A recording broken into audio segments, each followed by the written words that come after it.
கர்த்தருடைய நாமத்திற்கு மகிமை உண்டாகட்டும். இந்த ஜூலை மாதத்தினுடைய முதல் தேதிக்கான வாக்குத்தத்த ஆராதனைக்கு அநேகர் வந்து கலந்து கொண்டிருக்கீங்க. அநேகரே வரும்படி வருந்தி அழைத்தும் நீங்கள் அந்த அழைப்புக்கு ரொம்ப ரொம்ப மதிப்பும் மரியாதையும் கொடுத்து உங்கள் வீட்டிலே இருந்து கொண்டதையும் நினைத்து ஆண்டவருக்கு நன்றி சொல்லுகிறேன். உங்களுடைய மதிப்பையும் மரியாதையும் நேரில் சொல்கிறேன், ஃபோனில் சொன்னேன். ஒரு சில பேர் ஃபோனே எடுக்கலை, தெரியாமல் இருக்கும். உங்களுக்கு ஃபோன் போடுறேன், நான் போடுறேன், இதுக்கே தெரியாமல் இருக்கும். நேராக சொல்கிறேன், ஃபோன்லேயும் சொல்லிட்டேன். என்ன அவ்வளோ பெரிய அலுவல் எனக்கு தெரில. காலையில் 5லேருந்து 6-7 மணிக்குள்ளே வந்து ஜபத்துக்குள்ளே கலந்து கொள்ள முடியாத அளவுக்கு என்னன்னு எனக்கு தெரியல. பகலில் தான் நிறைய உங்களுக்கு சொந்த வேலைகள் இருக்குது, அலுவல் இருக்குது, நீங்கள் சம்பாதிக்கணும், உங்களுக்கு தொழில் இருக்குது, வியாபாரம் இருக்குது, நஷ்டப்பட்டு வர முடியாது. ஓகே, காலை ஜபத்தில் வந்து 1 மணி நேரத்தில் கலந்து கொள்ள முடியலன்னா எனக்கு ரொம்ப வருத்தமாக இருக்கிறது. இது ஒவ்வொரு மாதமும் நான் இதை சொல்லி சொல்லி என் வருத்தத்தை சொல்லி உங்களை வருத்தப்படுத்துகிறதான்னு எனக்கு ஒன்றும் புரியல. எத்தனை பேர் இந்த 1ஆம் தேதி இந்த வாக்குத்தத்த ஆராதனையை வராத சூழ்நிலையில் அந்த யூடியூப் மூலமாக நான் பார்த்து தெரிஞ்சு கொண்டேன். இந்த ஆராதனைக்கு வந்தவங்களை நான் கேட்கலை, வாக்குத்தத்த ஆராதனைக்கு வந்தவங்களை நான் கேட்கலை. வந்தவங்க கூட திரும்பி நீங்கள் பார்த்துருக்கலாம், உங்களை நான் கை தூக்க சொல்லலை. ஆராதனைக்கும் வரல, ஆனால் எல்லாத்தையும் அந்த ஃபோன் இருக்குது, 24 நேரமும் உட்காந்துட்டு நட்டுக்கிட்டு அதை தான் பார்த்துட்டு உட்காந்துருக்குறோம். சரி, இன்றைக்கி இந்த மாதம் என்ன வாக்குத்தத்த ஆராதனை கொடுத்துன்னு சொல்லி எத்தனை பேர் பார்த்தீங்கன்றதை நான் தெரிஞ்சுக்கலாமா? எத்தனை பேர் அந்த யூடியூப் மூலமாக அந்த வாக்குத்தத்த ஆராதனையை பார்த்தீங்கன்னு நான் தெரிஞ்சுக்கலாமா? கையை உயர்த்துங்க பார்ப்போம், நான் பார்க்குறதுக்காக.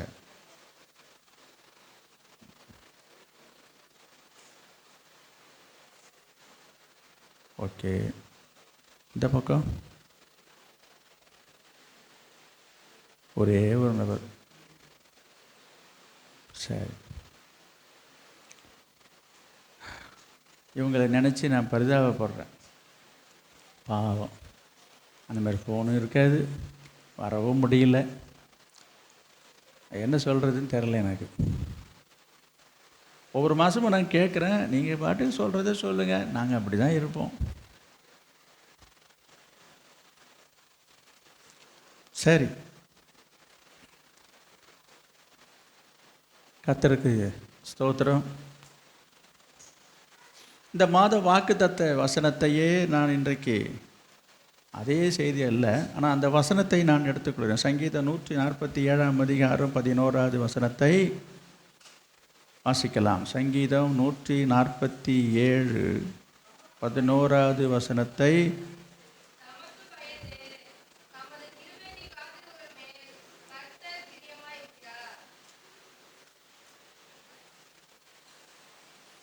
தமக்கு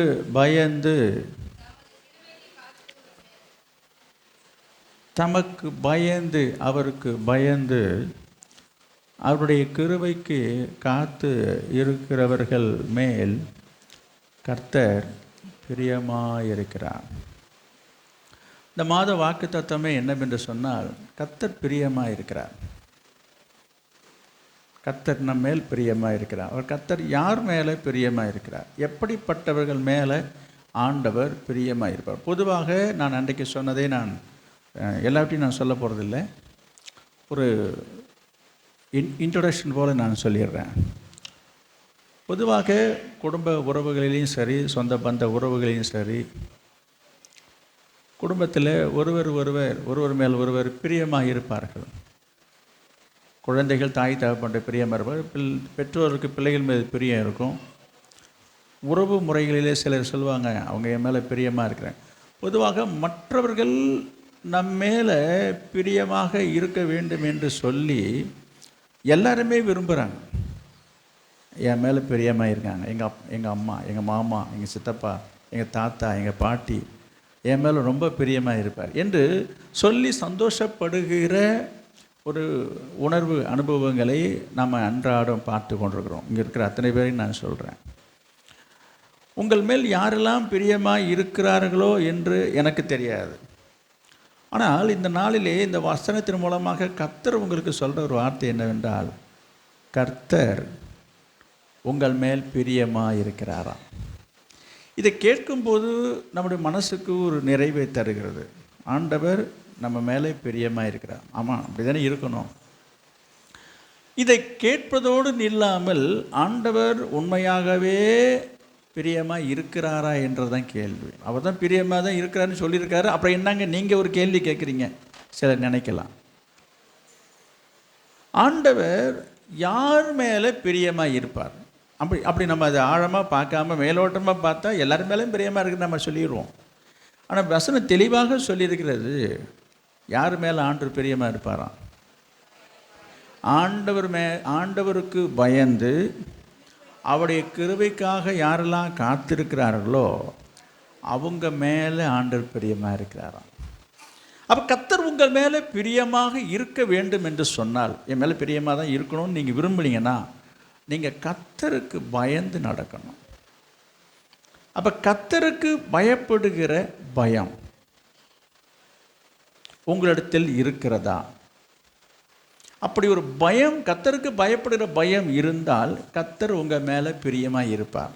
நீங்கள் ஆண்டவருக்கு பயந்து நடந்தால், ஆண்டவருக்கு பயப்படுகிற பயம் உங்கள் மனசில் இருந்தால் கர்த்தர் உங்கள் மேலே பிரியமாக இருப்பார்.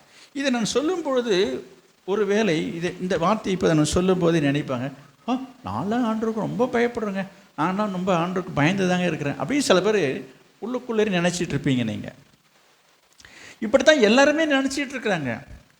நான் கடவுளுக்கு பயப்படாமல் இருக்கிறேன், நான் எனக்கு பயம் இல்லாமல் இருக்கிறேன், நான் ஆண்டவருக்கு எப்பயுமே பயப்படுறேங்க. இன்றைக்கு இந்த நாளிலே கர்த்தருக்கு பயப்படுகிற பயம் உங்களிடத்தில் இருக்குதா இல்லையா என்பதை வேத வசனத்தின் மூலமாக ஆண்டவரும் ஆவியானவரும் உங்களோடு பேச விரும்புகிறார். நம்ம மேலோட்டமாக எண்ணிக்கொண்டிருக்கிறோம் எல்லாருமே, நம்மெல்லாம் ஆண்டவருக்கு பயந்து தான் இருந்துகிட்ருக்கோம் என்று சொல்லி. ஆனால் உண்மையாகவே ஆண்டவர் விரும்புகிற, நினைக்கிற, எதிர்பார்க்கிறபடியான ஒரு பயம், தெய்வ பயம், கர்த்தருக்கு பயப்படுற பயம் உங்கள்கிட்ட இருக்குதா? நீங்கள் இல்லைன்னு சொல்கிறீங்களா அப்படின்னு என்ன கேட்டிங்கன்னா, நான் உங்கள்கிட்ட இல்லைன்னு சொல்ல வரல. இப்போ உங்கள்கிட்ட இருக்குதா என்று பார்க்கத்தான் ஆவியானவர் வந்திருக்கிறார். நீங்கள் பார்ப்பதற்காக உங்கள்கிட்ட இந்த பயம் இருக்குதா? இன்றைக்கி நிறைய பேருக்கு கர்த்தருக்கு பயப்படுகிற பயம்னா என்னன்னே தெரியாமல் இருந்துட்டுருக்குறாங்க, பயந்துட்டு இருக்கிறாங்க. பயம் இருக்குது, ஆனால் அது எப்படி என்று தெரியாமையே வாழ்ந்துட்டு இருக்கிறாங்க. நான் ஒரு சில வேத வசனத்திலிருந்து நான் உங்களுக்கு சொல்ல ஆசைப்படுகிறேன். கர்த்தருக்கு பயந்து நடக்க வேண்டியதனுடைய அவசியமும், பயப்படாமல் நீங்கள் இருக்கிறதை குறித்து கர்த்தர் சொல்லுகிறதை தான் இன்றைக்கு நம்ம பார்க்க போகிறோம். புரியுதா? இதை முதல்ல தெரிஞ்சுக்கணுமே. சும்மா பயப்படுறேன் பயம் பயம் பயம் அந்த வார்த்தையை சொல்கிறதுனால பயம் கிடையாது. இன்றைக்கி சில பேர் கொஞ்சம் கூட பயம் இல்லாமலேயே பயப்படுறேன்னு சொல்லுவாங்க. பயமே இருக்காது, பயப்படாமலே பேசுகிற ஆள்லாம் இருக்கிறாங்க. ஆண்டவர் கேட்குற கேள்விக்கு நீங்கள் என்ன பதில் சொல்ல போகிறீங்கன்றதை பாருங்கள். அதுக்கு தான் வேத புத்தகத்திலேருந்து வசனத்தோடு நான் சொல்ல போகிறேன். நான் சொன்னால் அது என்னோடய சொந்த வார்த்தையாக இருக்கும். நான் உங்களுக்கு சொல்கிறேன், இந்த பழைய ஏற்பாட்டில் கடைசி புத்தகம் மல்கியா, அதில் முதல் அதிகாரம் 6வது வசனத்தை நீங்கள் பாருங்கள். பக்கம் 1104 மல்கியா என்கிற ஒரு புத்தகம் இருக்கிறது. அதுதான் பழைய ஏற்பாட்டில் கடைசி புத்தகம். சில பேர் அந்த பக்கமே புரட்டி பார்த்துருக்க மாட்டீங்க. இன்றைக்கி வசிக்கும்போது புரட்டி பாருங்கள். இன்றைக்கி வசனங்கள் இங்கே டிவியில் போடப்பட்டாலும் நீங்கள் அதை புரட்டி பார்த்தா தான் அது உங்களுக்கு நல்லது. அது மல்கியா முதல் அதிகாரம் 6வது வசனத்தை பாருங்கள். குமாரன் தன் பிதாவையும் ஊழியக்காரன் தன்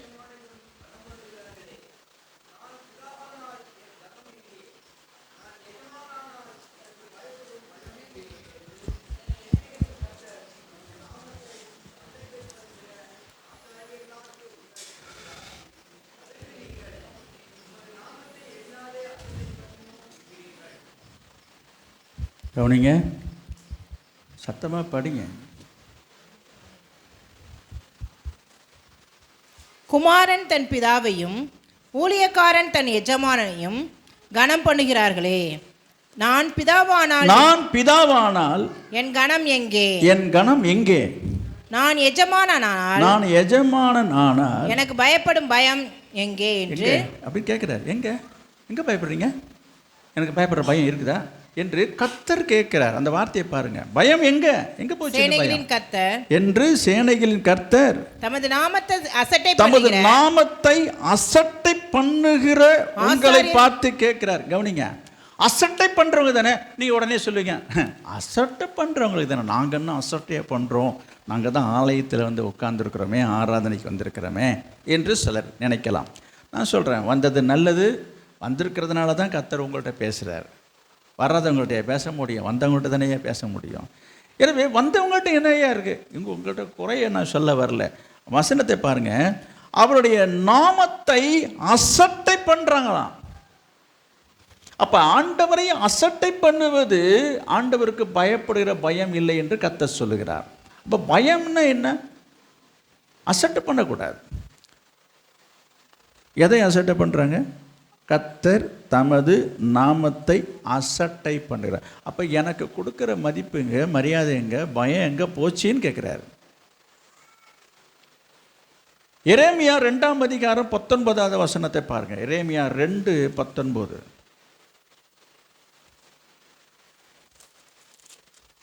வேகம் இல்லையே. உன் தீமை உன்னை தண்டிக்கும், உன் மாறுபாடுகள் உன்னை கண்டிக்கும். நீ உன் தேவனாகிய கர்த்தரை விடுகிறதும் என்னை பின்பற்றும் என்னை பற்றும் பயம் உன்னிடத்தில் இல்லாமல் இருக்கிறதையும் எத்தனை பொல்லாப்பும் கசப்புமான காரியம் என்று உணர்ந்து கொள் என்று சேனைகளின் கர்த்தராகிய ஆண்டவர் சொல்லுகிறார். ஆண்டவர் சொல்றாருங்க. திரும்ப திரும்ப சொல்றேன், இந்த வசனத்தெல்லாம் பாருங்க. என்ன சொல்றாரு? நீ உன் தேவனாகிய கர்த்தரை விடுகிறதும் என்னை பற்றும் பயம் உன்னிடத்தில் இல்லாமல் இருக்கிறதும் எத்தனை பொல்லாப்பும் கசப்புமான காரியம் என்று உணர்ந்து கொள். எவ்வளோ வார்த்தை கடுமையாக இருக்குது பார்த்தீங்களா? என்ன இது? இப்போ 2 இடத்துல சொல்லியாச்சு. 2 வார்த்தையை நான் சொல்லிட்டேன் உங்களுக்கு. அப்போ அவரை பற்றுகிற ஒரு பயமே இல்லை, ஒரு தெய்வ பயமே கிடையாது. கர்த்தரை விடுகிறது, அவரை பற்றும் பயம் உன்னிடத்தில் இல்லாமல் இருக்கிறது எவ்வளவு பெரிய பொல்லாப்பு, எவ்வளவு பெரிய ஒரு நஷ்டம் என்று ஆண்டவர் சொல்கிறார். நிறைய பேர் அதை பற்றி கண்டுக்கிறதே கிடையாது. கர்த்தருக்கு பயப்படுகிற பயம் என்னன்றதை நான் உங்களுக்கு சொல்லிட்டு வரேன். இன்னும் தானே தெரியும், உங்கள் வசனத்தோடு சொன்னால் தான் புரியும். அதுக்கு தான் வேதத்தை படிக்கணுன்றது. இந்த பக்கத்தை சில பேர் புரட்டியே பார்த்துருக்காத நபர்களாக நிறைய பேர் இருப்பீங்க. அப்போ ஆண்டவருக்கு பயப்படுற பயம் என்ன? முதலாவது ஒரு காரியத்தை பார்ப்போம். லேவியராகமம் 19ஆம் அதிகாரம் 30வது வசனம். லேவியராகமம் 19வது அதிகாரம் 30வது வசனம். பக்கம் 152. என் ஓய்வு நாட்களை ஆசரித்து என் ஓய்வு நாட்களை ஆசரித்து என் பரிசுத்த ஸ்தலத்தை குறித்து என் பரிசுத்த ஸ்தலத்தை குறித்து பயபக்தியா இருப்பீர்களாக நான் கர்த்தர். நான் கர்த்தர். நல்லா பாருங்க, உங்க பைபிள் இருக்குதான்னு பாருங்க. எல்லாரும் பைபிள் வச்சிருக்கீங்க. இந்த வசனம் உங்க பைபிள் இருக்குதான்னு பாருங்க. பயம்னா என்னங்க? ஓய்வு நாட்களை ஆசரித்து என் பரிசுத்த ஸ்தலத்தை குறித்த ஒரு என்ன இருக்கணும்? பயபக்தி இருக்கணும். ஆலயத்தை குறித்து, ஆராதனை குறித்து, ஞாயிற்றுக்கிழமை ஆராதனை குறித்த ஒரு பயம், ஒரு பக்தி இருக்க வேண்டும். கர்த்தர் என்ன சொல்றாரு? நான் கர்த்தர். லேவியராகமும் 26ஆம் அதிகாரம் 2வது வசனத்தையும் பாருங்க. 26:2.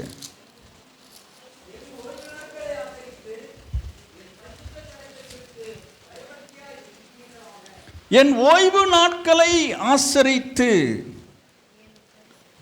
என் ஓய்வு நாட்களை ஆசரித்து என் பரிசுத்த ஸ்தலத்தை குறித்து பயபக்தியாய் இருப்பீர்களாக நான் கர்த்தர். வார்த்தையை பார்த்தீங்களா? நான் கர்த்தர். அந்த ஒரு கம்பீரம், இந்த அதிகாரத்தோடு சொல்கிற வார்த்தை அது. நான் சொல்கிறேன், அவர் சொல்கிறேன், நான் சொல்லலை, அவர் ஆண்டவர் சொல்ற, நான் சொல்கிறேன். என் ஓய்வு நாளை குறித்த ஒரு பயபக்தி இருக்குதா? இந்த வார்த்தை எப்படி இருக்குது, இப்படிலாம் வசனம் இருக்குது தெரியாமல் இன்றைக்கி வீட்டில் உட்காந்து தூங்கிட்டு இருக்கிறாங்க. இன்றைக்கி ஞாயிற்றுக்கிழமையா ஆராதனை, ஆலயத்துக்கு வரல, கேட்டால் 1008 காரணம் சொல்லிகிட்டு இருப்பாங்க. சரியில்லையா? அப்போ பயம் இல்லை, பக்தி இல்லை. நான் சொல்கிறேன், பயபக்தி இல்லை, அலட்சியம். கேட்டால் எனக்கு நொண்டி சாக்கு சொல்லிட்டு உட்காந்துருப்பேன். முட்டி வலிக்குது, முழங்கால் வலிக்குது, தலை வலிக்குது, மூக்கு வலிக்குது, நாக்கு வலிக்குது, எல்லாம் வலிக்க தான் செய்யும் உடம்புல. ஒரு பயபக்தி கிடையாது, அலட்சியம். நான் சொல்கிறேன், இன்றைக்கி நிறைய பேருக்கு ரொம்ப உடம்பு முடியாமல் இருக்கிறதே கர்த்தர் அறிவார், நானும் அறிவேன். வர முடியாத ஒரு படுக்கையில் இருப்பவர்களை குறித்து நான் சொல்லலை. அவன் முடியல, அது ஓகே. வரணும்னு நினச்சா வர முடியும். இன்றைக்கி சில பேர் உடல் நலம் சரியில்லை என்று சொல்லி ஒரு காரணத்தை வெளியில் ஏதாவது மேற்பூச்சா சொல்லிவிட்டு சொந்த வேலையை செஞ்சிட்டு இருப்பாங்க, சொந்த காரியத்தை பார்த்துட்டு இருப்பாங்க, எங்கேயாவது காரியம் அவைக்கு போயிட்டுருப்பாங்க. ஆனால் ஆலயத்துக்கும் ஆராதனைக்கு வருவதுக்கு மட்டும் அந்த காரணத்தை சொல்லிப்பாங்க. இப்போ சில பேர் இப்போ வர்றதுக்கு ஏதாவது ஒரு காரணம் சொல்லுவாங்க, போய் பாருங்கள் வேறு ஏதாவது ஒரு காரியத்தில் இன்வால்வ் ஆகியிருப்பாங்க. என்ன சொல்ல வருகிறேன்? பயம் இல்லை, அதை குறித்த ஒரு அறிவு இல்லை. கர்த்தர் உங்க மேலே பிரியமாக இருப்பாரா? அப்போ வேதத்தில் இந்த வசனம், இதுக்கு தான் வேதத்தை சுத்தமாக படிக்கிறதே கிடையாது. இந்த வசனம் நிறைய பேருக்கு தெரியாதுன்றப்ப, எத்தனை பேருக்கு தெரியும் இந்த வசனத்தை? நீங்கள் பைபிள் சில பேர் படிச்சிருக்கீங்க, படித்தவங்க கூட ஞாபகம் இருக்காது. இப்போ இந்த வசனம், இப்போ நான் இந்த எடுத்து கொடுத்த 2 வசனங்களை நான் சொல்கிறேன். இப்படிப்பட்ட ஒரு சூழ்நிலையினால தான் இன்றைக்கி எல்லாருமே ஒரு நிர்விசாரத்தோடு வாழ்ந்து கொண்டிருக்கிறார்கள். எனவே எதை குறித்த ஒரு பயபக்தி இருக்கணும்? ஒரு பயம், கர்த்தருக்கு பயப்படுற பயம் உள்ளவங்க என்ன செய்வாங்க? முதல்ல ஓய்வு நாளை ஆசரிக்க வரணும், ஆலயத்துக்கு வரணும். அந்த பரிசுத்த ஸ்தலத்தை குறித்து, ஆராதனை குறித்து ஒரு பயம் இருக்கணுங்க. சரிங்க, இப்போ நீங்கள் வந்தவங்களுக்கெல்லாம் அப்பாடா, இங்கே பாருங்கள், வந்திருக்கிறவங்கெல்லாம் நல்ல வேலை நான் இப்படியே வந்துட்டேன்ப்பா இன்னைக்கு அப்படின்னு நீங்கள் நினைப்பீங்க, சந்தோஷம். ஆனால் வந்த நம்ம ஆலயத்துக்கு வந்திருக்கிற நம்ம உங்களுக்கும் இருக்குது, வந்துட்டுறது பெரிய விஷயம் இல்லை. எப்படியா? சங்கீதம் 2ஆம் அதிகாரம் 11வது வசனத்தை பாருங்கள். சங்கீதம் 2:11. சங்கீதம் 2ஆம் அதிகாரம். பயத்துடனே கர்த்தரை சேவியுங்கள். பயத்தோட கர்த்தரை சேவிக்கணும். இங்க பாருங்க, ஆலயத்துக்கு வந்து எப்படி சேவிக்கணுமா ஆண்டவரை? பயத்துடனே கர்த்தரை சேவியுங்கள். பயத்துடனே கர்த்தரை சேவியுங்கள். நடுக்கத்துடனே களி கூறுங்கள். நடுக்கத்தோட களி கூறு. நல்லா பாருங்க, தேவ சமூகத்தில் வந்து எப்படி கேட்டால் ஒரு பயபக்தியாக கர்த்தரை ஆராதிக்கிறது கிடையாது. ஆராதனை நேரத்தில் கர்த்தரை ஆராதிக்க இங்கே வந்த பிற்பாடு ஆராதனை நேரத்தில் ஆராதிக்கும் போது பக்கத்தில் ஒரு பாட்டு பல்ல காட்டுறது, சிரிக்கிறது, அப்புறம் பேசுறது, கண்ணை திறந்து பார்க்கறது, என்னங்க இது? ஒரு பயபக்தி இல்லை. நான் சொல்கிறேன், ஆண்டவரை ஆராதிக்கிறது இல்லை. எத்தனை தடவை நான் சொல்லிட்டுருக்கேன், கண்ணை மூடுங்கன்னு சொல்லுவேன், முழங்கால் போடுங்கன்னு சொல்லுவேன். அதை சிலர் கேட்குறாங்க, சிலர் கீழ்ப்படுகிறாங்க, சிலர் சட்டை பண்ணுறதே இல்லை. குறிப்பாக சில சிறு பிள்ளைகள் அதை அசட்டை பண்ணுறாங்க. நான் சின்ன பிள்ளைகளுக்கு நான் சொல்கிறேன், வசனத்தை பாருங்கள்.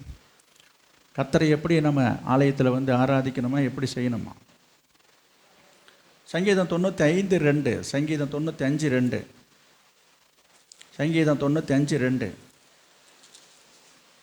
துதித்தலுடனே அவர் சன்னதிக்கு முன்பாக வந்து, அவருடைய சன்னதிக்கு முன்பாக வந்து சங்கீதங்களால் அவரை ஆர்ப்பரித்து. அப்போ ஆலயத்துக்கு வரும்பொழுது கவனிங்க, துதிச்சு ஸ்தோத்திரம் பண்ணிக்கொண்டே வரணும்.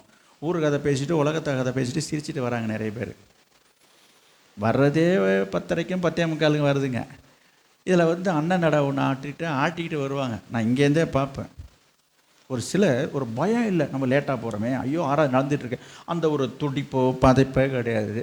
வந்தது தான் வந்து லேட்டாக வந்துட்டுமேனு இல்லை, அங்கே போய் நின்றுட்டு சிங்க அரைச்சிக்கிட்டு இங்கே போய் அங்கே போய் நீங்கள் நான் அதை இதை தொடச்சிட்டு அது 10 நிமிஷம் கழிச்சு தான் மேலே வருது. வந்ததுக்கே லேட்டு இதுக்கே வர.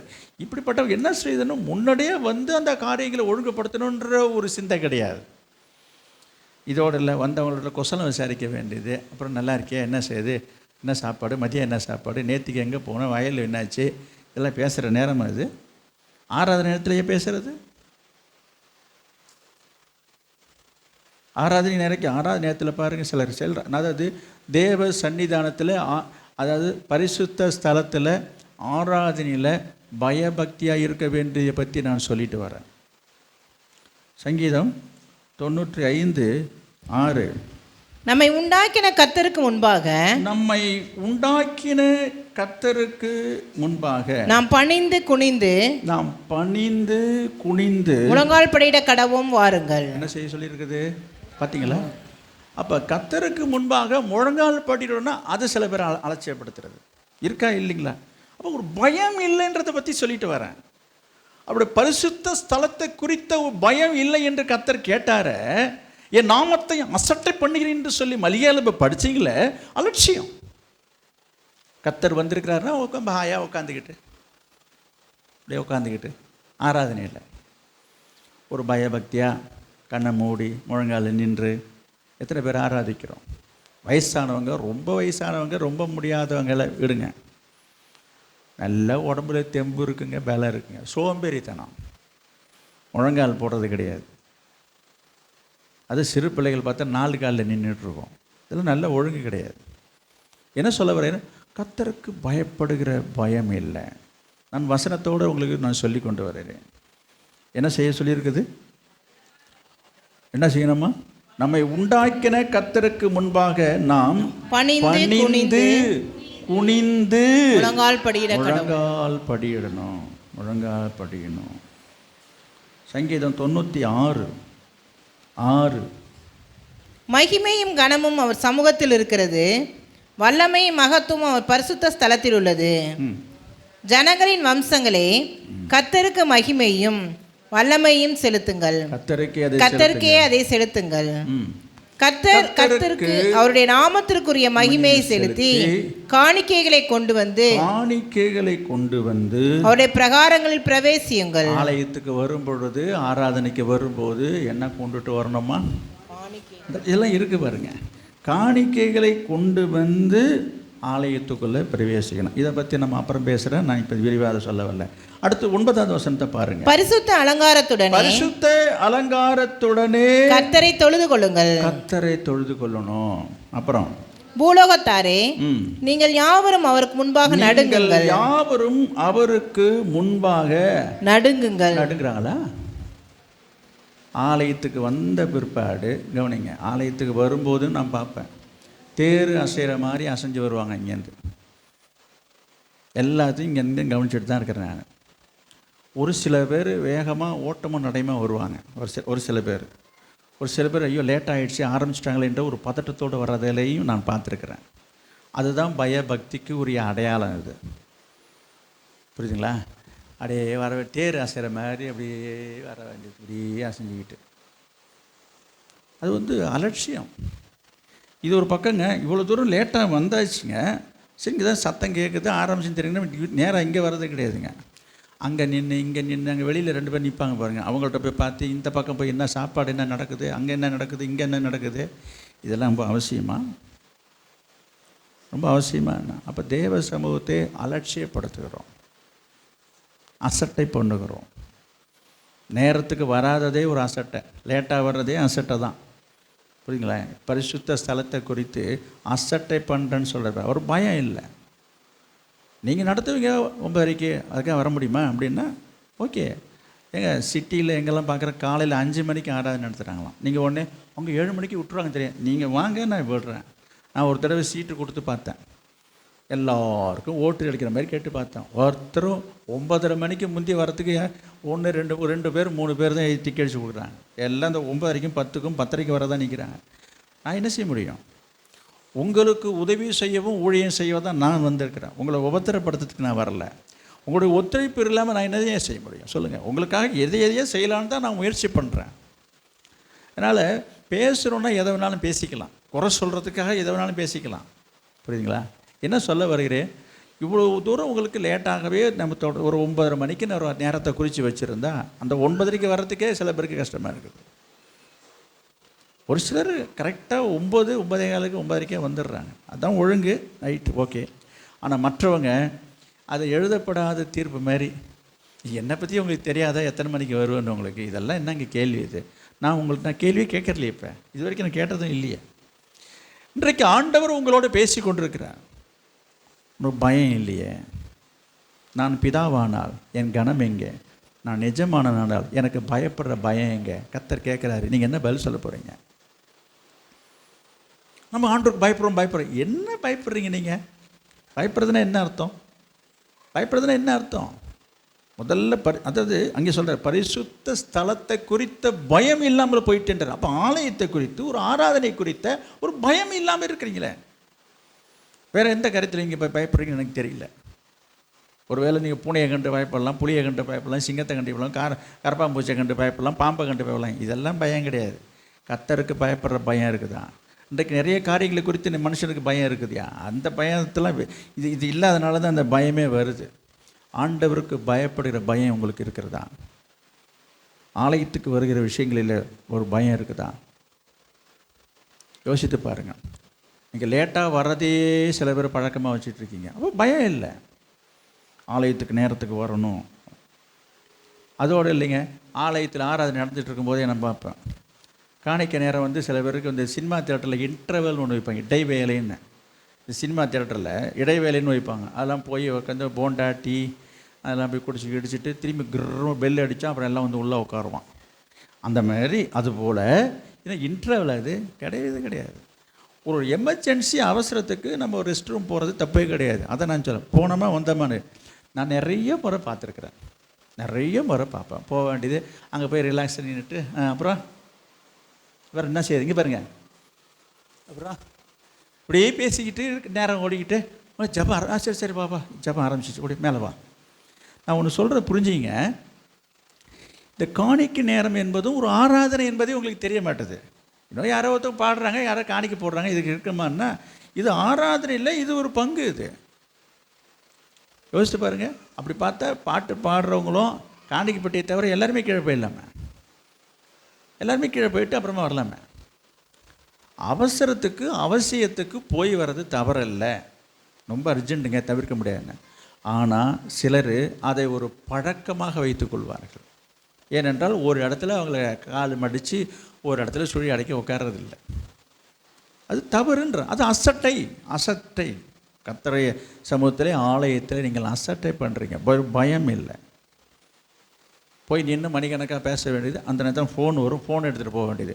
கர்த்தருடைய சமூகத்தில் இங்கே வந்த பிற்பாடு ஃபோனை சுவிட்ச் ஆஃப் பண்ணி அல்லது சைலண்ட் மோடில் வைக்கிறீங்க. எத்தனை பேர் இருக்கீங்க சொல்லுங்கள் பார்ப்போம். நான் பல தடவை சொல்லி பார்த்துட்டேன். நீங்கள் என்ன பண்ணுறீங்க? இவர் என்ன சொல்கிறது, நான் என்ன சொல்கிறது, அது நீங்களாச்சு கர்த்தராச்சு. ஆனால் ஒன்று நான் சொல்லிக் கொடுக்க வேண்டியது என் கடமை இருக்குல்ல. இதை நான் உங்களுக்கு ரொம்ப கண்டிப்பு பட்டேன்னா என் மேலே கோவப்படுவீங்க, என் மேலே உங்களுக்கு வருத்தம் வரும். ஆனால் அது சரியில்லை என்பதையும் முதல்ல புரிஞ்சிங்க. என்னங்க தலைப்புற விஷயம் வந்துட போகுது, முடிஞ்சதுக்கப்புறம் போய் கேட்டு போங்க.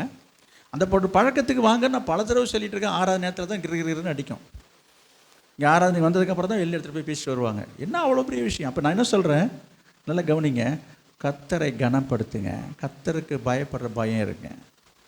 ஆண்டவர் கேட்குறார், நான் எஜமானனானால் எனக்கு பயப்படுற பயம் எங்கே என்று கர்த்தர் கேட்குறார். 6வது நேரத்தில் கவனிங்க. இப்போ தேவ சமூகத்தில் கர்த்தருக்கு பயப்படுற பயம் என்ன? கர்த்தருடைய வார்த்தை, கர்த்தர் உங்களோட ஆவியானவர் பேசுகிறார், வசனத்தை எடுத்து பேசிகிட்டு இருக்காரு. எத்தனை பேர் இங்கே கவனிக்கிறீங்க? கீழே நட்டிட்டு உட்காந்துருக்கிறது, கோலம் போட வேண்டியது, பேப்பரில் கிறுக்க வேண்டியது, விரலால் இது பண்ணிகிட்டு இருக்க வேண்டியது, பைபிளை படிக்கிற மாதிரி உட்காந்து தூங்க வேண்டியது, இதெல்லாம் வந்து நிர்விசாரமத்தின் ஆவி. அது நான் சொல்லிக்கிட்டே இருக்கிறேன். கவனிக்கிறத இங்கே கவனித்தாதான் இந்த வார்த்தை உங்களுக்குள்ளே போகும். இங்கே என்னை நீங்கள் கவனிச்சிங்கன்னா புரியுதா, நான் சொல்லுகிற வார்த்தை உங்கள் இருதயத்துக்குள்ளே போகும். புரியுதா? நீங்கள் நட்டுக்கிட்டே உட்காந்துருக்கீங்க, கேட்குது காதில் கேட்குங்க, இருதயத்துக்கு போகாது. நான் பேசுகிறது சத்தம் இந்த ஸ்பீக்கர் மூலமாக உங்கள் காதுக்கு வரலாம், உங்கள் இருதயத்துக்குள்ளே போகவே போகாது. இந்த காதில் போய் இந்த காது வழியாக போயிடும். உங்கள் மனதில் தங்கணும்னு சொன்னால் உங்கள் பார்வை கவனம் இங்கே இருக்கணும். நான் உங்களை பார்த்து பேசிகிட்டு இருக்கிறேன். உங்களுடைய கவனம், உங்களுடைய பார்வை என்னை பார்த்து இருக்கும் பட்சத்தில் மாத்திரம்தான் இந்த வார்த்தை உங்களிடத்தில் தங்குமே தவிர, நான் சொல்லிகிட்டு இருக்கும் போதே உட்காந்து இங்கே எதாவது பரட்ட வேண்டியது, எழுத வேண்டியது, ஃபோனை எடுத்து நோண்டிட்டு உட்காந்துருக்க வேண்டியது. ஏன்னா எல்லாத்தையும் நான் இங்கே பார்க்க முடியும். இவ்வளோ பேர் உட்காந்துருக்காங்க, யார் என்ன பின்னாடி உட்காந்துருக்காங்க, என்ன செய்கிறாங்க எனக்கு தெரியுமா என்ன? ஆனால் பார்க்குறது போல் இருப்பாங்க. அப்போ தான் உட்காந்துக்கிட்டு மிட்டாய் சாப்பிட வேண்டியது, பொட்டுக்களை சாப்பிட வேண்டியது, பொரிக்கலை சாப்பிட வேண்டியது. இதில் சாப்பிட்றதோட பக்கத்தில் பகிர்ந்து கொடுக்குறாங்களா அவங்க வேறு. இதெல்லாம் தெய்வ பயம் இல்லாத தேவ சமூகத்தில் செய்கிற காரியங்கள். இது கொஞ்சம் நேரம் ஆலயத்தில் வந்து ஒரு பயபக்தியாக கர்த்தரை ஆராதிக்க முடியாத அளவுக்கு அப்படின்னாங்க இந்த வயிறு தெரியுதுல எனக்கு. அலட்சியம். சினிமா தேட்டரில் படம் பார்க்குறது மாதிரி உட்காந்துக்கிட்டு வாயை அசை போட்டுக்கிட்டு, வாயில் ஏதாவது ஒரு பொட்டுக்களை போட்டுக்கிட்டு எதாவது போட்டுட்டு முன்னிட்டு நான் சில பேர் பார்ப்பேன், வாயை அசை போட்டுக்கிட்டு உட்காந்துருக்கோம். இதெல்லாம் வந்து தெய்வ பயம் இல்லை என்று நான் சொல்லுகிறேன். நான் சொல்லலை, வசனத்தோடு தான் சொல்கிறேன். நீங்கள் ஒரு பெரிய ஒரு அதிகாரிக்கு முன்பாக, ஒரு தலைவருக்கு முன்பாகவோ நீங்கள் போய் அந்த மாதிரி உட்காந்துட்டு இருப்பீங்களா? நின்று பேசுவீங்களா? அப்போ கப்பிச்சு. அப்போ அந்த பயம் கத்தட்டு இல்லைன்றது தான் இப்போ தெரிய வருகிறது. இப்போ ஒரு பெரிய ஒரு அதிகாரியாக இருக்கட்டும், ஒரு தலைவராக இருக்கட்டும், ஒரு பெரிய பொறுப்பில் இருக்கணும், முன்னால் போய் நின்றுக்கிட்டு நீங்கள் போய் நின்றுட்டு இங்கே பாருங்க, அப்புறம் அப்படி போய் நிற்பீங்களா? நீங்கள் அப்படி நீங்கள் பேசுவீங்களா? நீங்கள் அதான் இருந்தால் கூட சொல்லுங்கள் அப்படின்ற ஒரு பயம் வருது. இங்கே வந்து உட்காந்துட்டு நான் அசை போட்டுட்டு உட்காந்துருக்கேன்னா என்ன அர்த்தம்? இப்போ பயம் இல்லை, தெய்வ பயம் இல்லை. இது சில பேருக்கு புரியல. நான் வசனத்தோடு தான் சொல்கிறேன். நான் சொன்னாக்கா நான் சொல்கிறேன்டுவாங்க. இதெல்லாம் ரொம்ப நாளாக நடந்துக்கிட்டு இருக்குது. இதெல்லாம் ஆண்டவர் ஆவியானவர் இன்றைக்கு தான் அதை உங்களுக்கு வெளிப்படுத்துகிறார். எனவே நாம் இங்கே வாசித்தோம் சங்கீதம் 96:9 பாருங்கள்.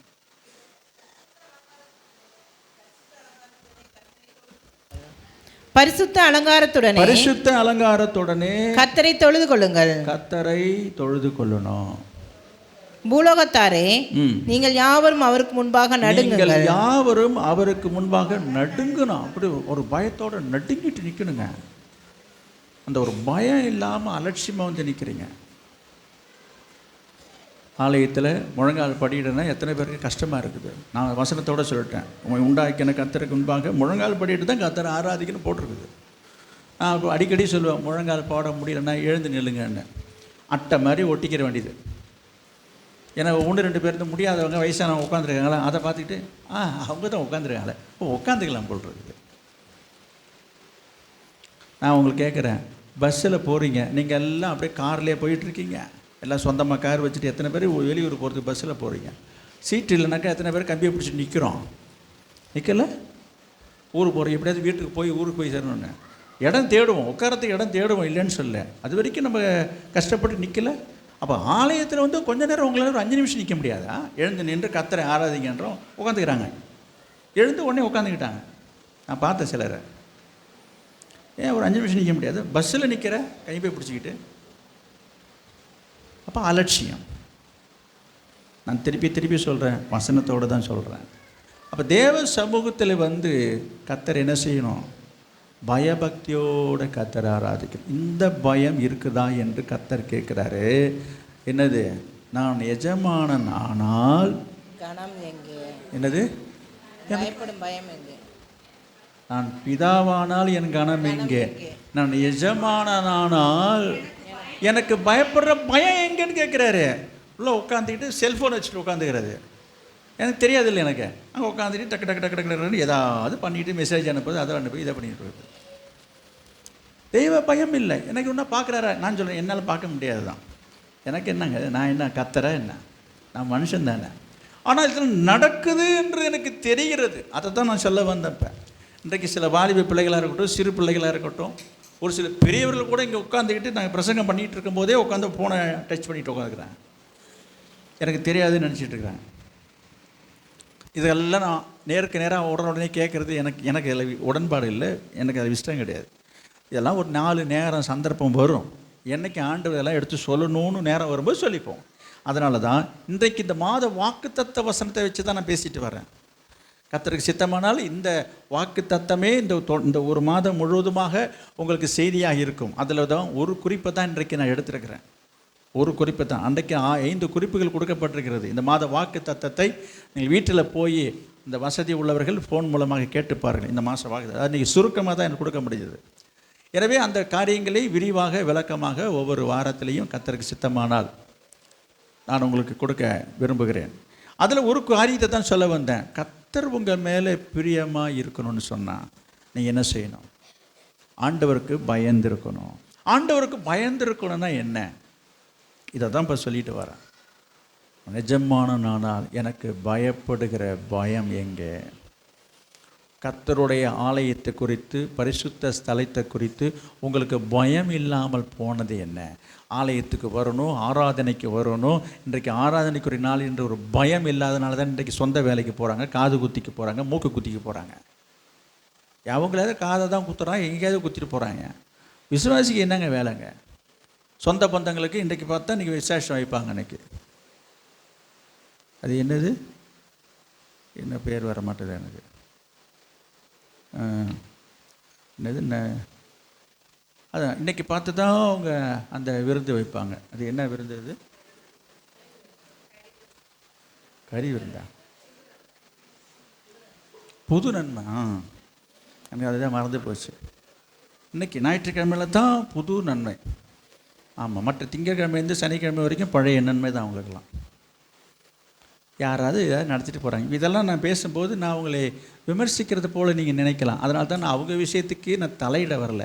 நான் உங்களுக்கு என்ன சொல்ல வருகிறேன், நீங்கள் ரட்சிக்கப்பட்டிருக்கிற தேவனுடைய பிள்ளைகளாக இருக்கிற விசுவாசியாக இருக்கிற நீங்கள், அதைத்தான் நான் சொல்கிறேன், நீங்கள் அதுபோல் காரியங்களுக்கு முக்கியத்துவம் கொடுக்கக்கூடாது. அவங்களுக்கு முக்கியமாக இருந்தால் முக்கியமாக இருந்துட்டு போட்டோம். அவங்களுக்கு இது அவசரம் அவசியம்னாக்கா இருந்து நடத்திட்டு போட்டோம். நீங்கள் என்ன செய்யணுன்றது தான் பாயிண்ட்டு. அவங்க வைக்கிறாங்கன்னா அசட்டை பண்ணாதீங்க. தேவனை அசட்டை பண்ணுறீங்க. இன்றைக்கி நிறைய பேர் வருங்க, ஆலயத்துக்கு வரல, போய் கேட்டு பாருங்கள். ஒரு சிலருக்கு நியாயமான காரணம் இருக்கலாம், ஒரு சிலருக்கு ரொம்ப முடியாமல் கஷ்டம் பிரச்சனைகள் இருக்கலாம். நான் எல்லாரையும் நான் சொல்லலை. மற்றவங்களாம் பாருங்களேன், தெனாவிட்டா பதில் சொல்லலாம்.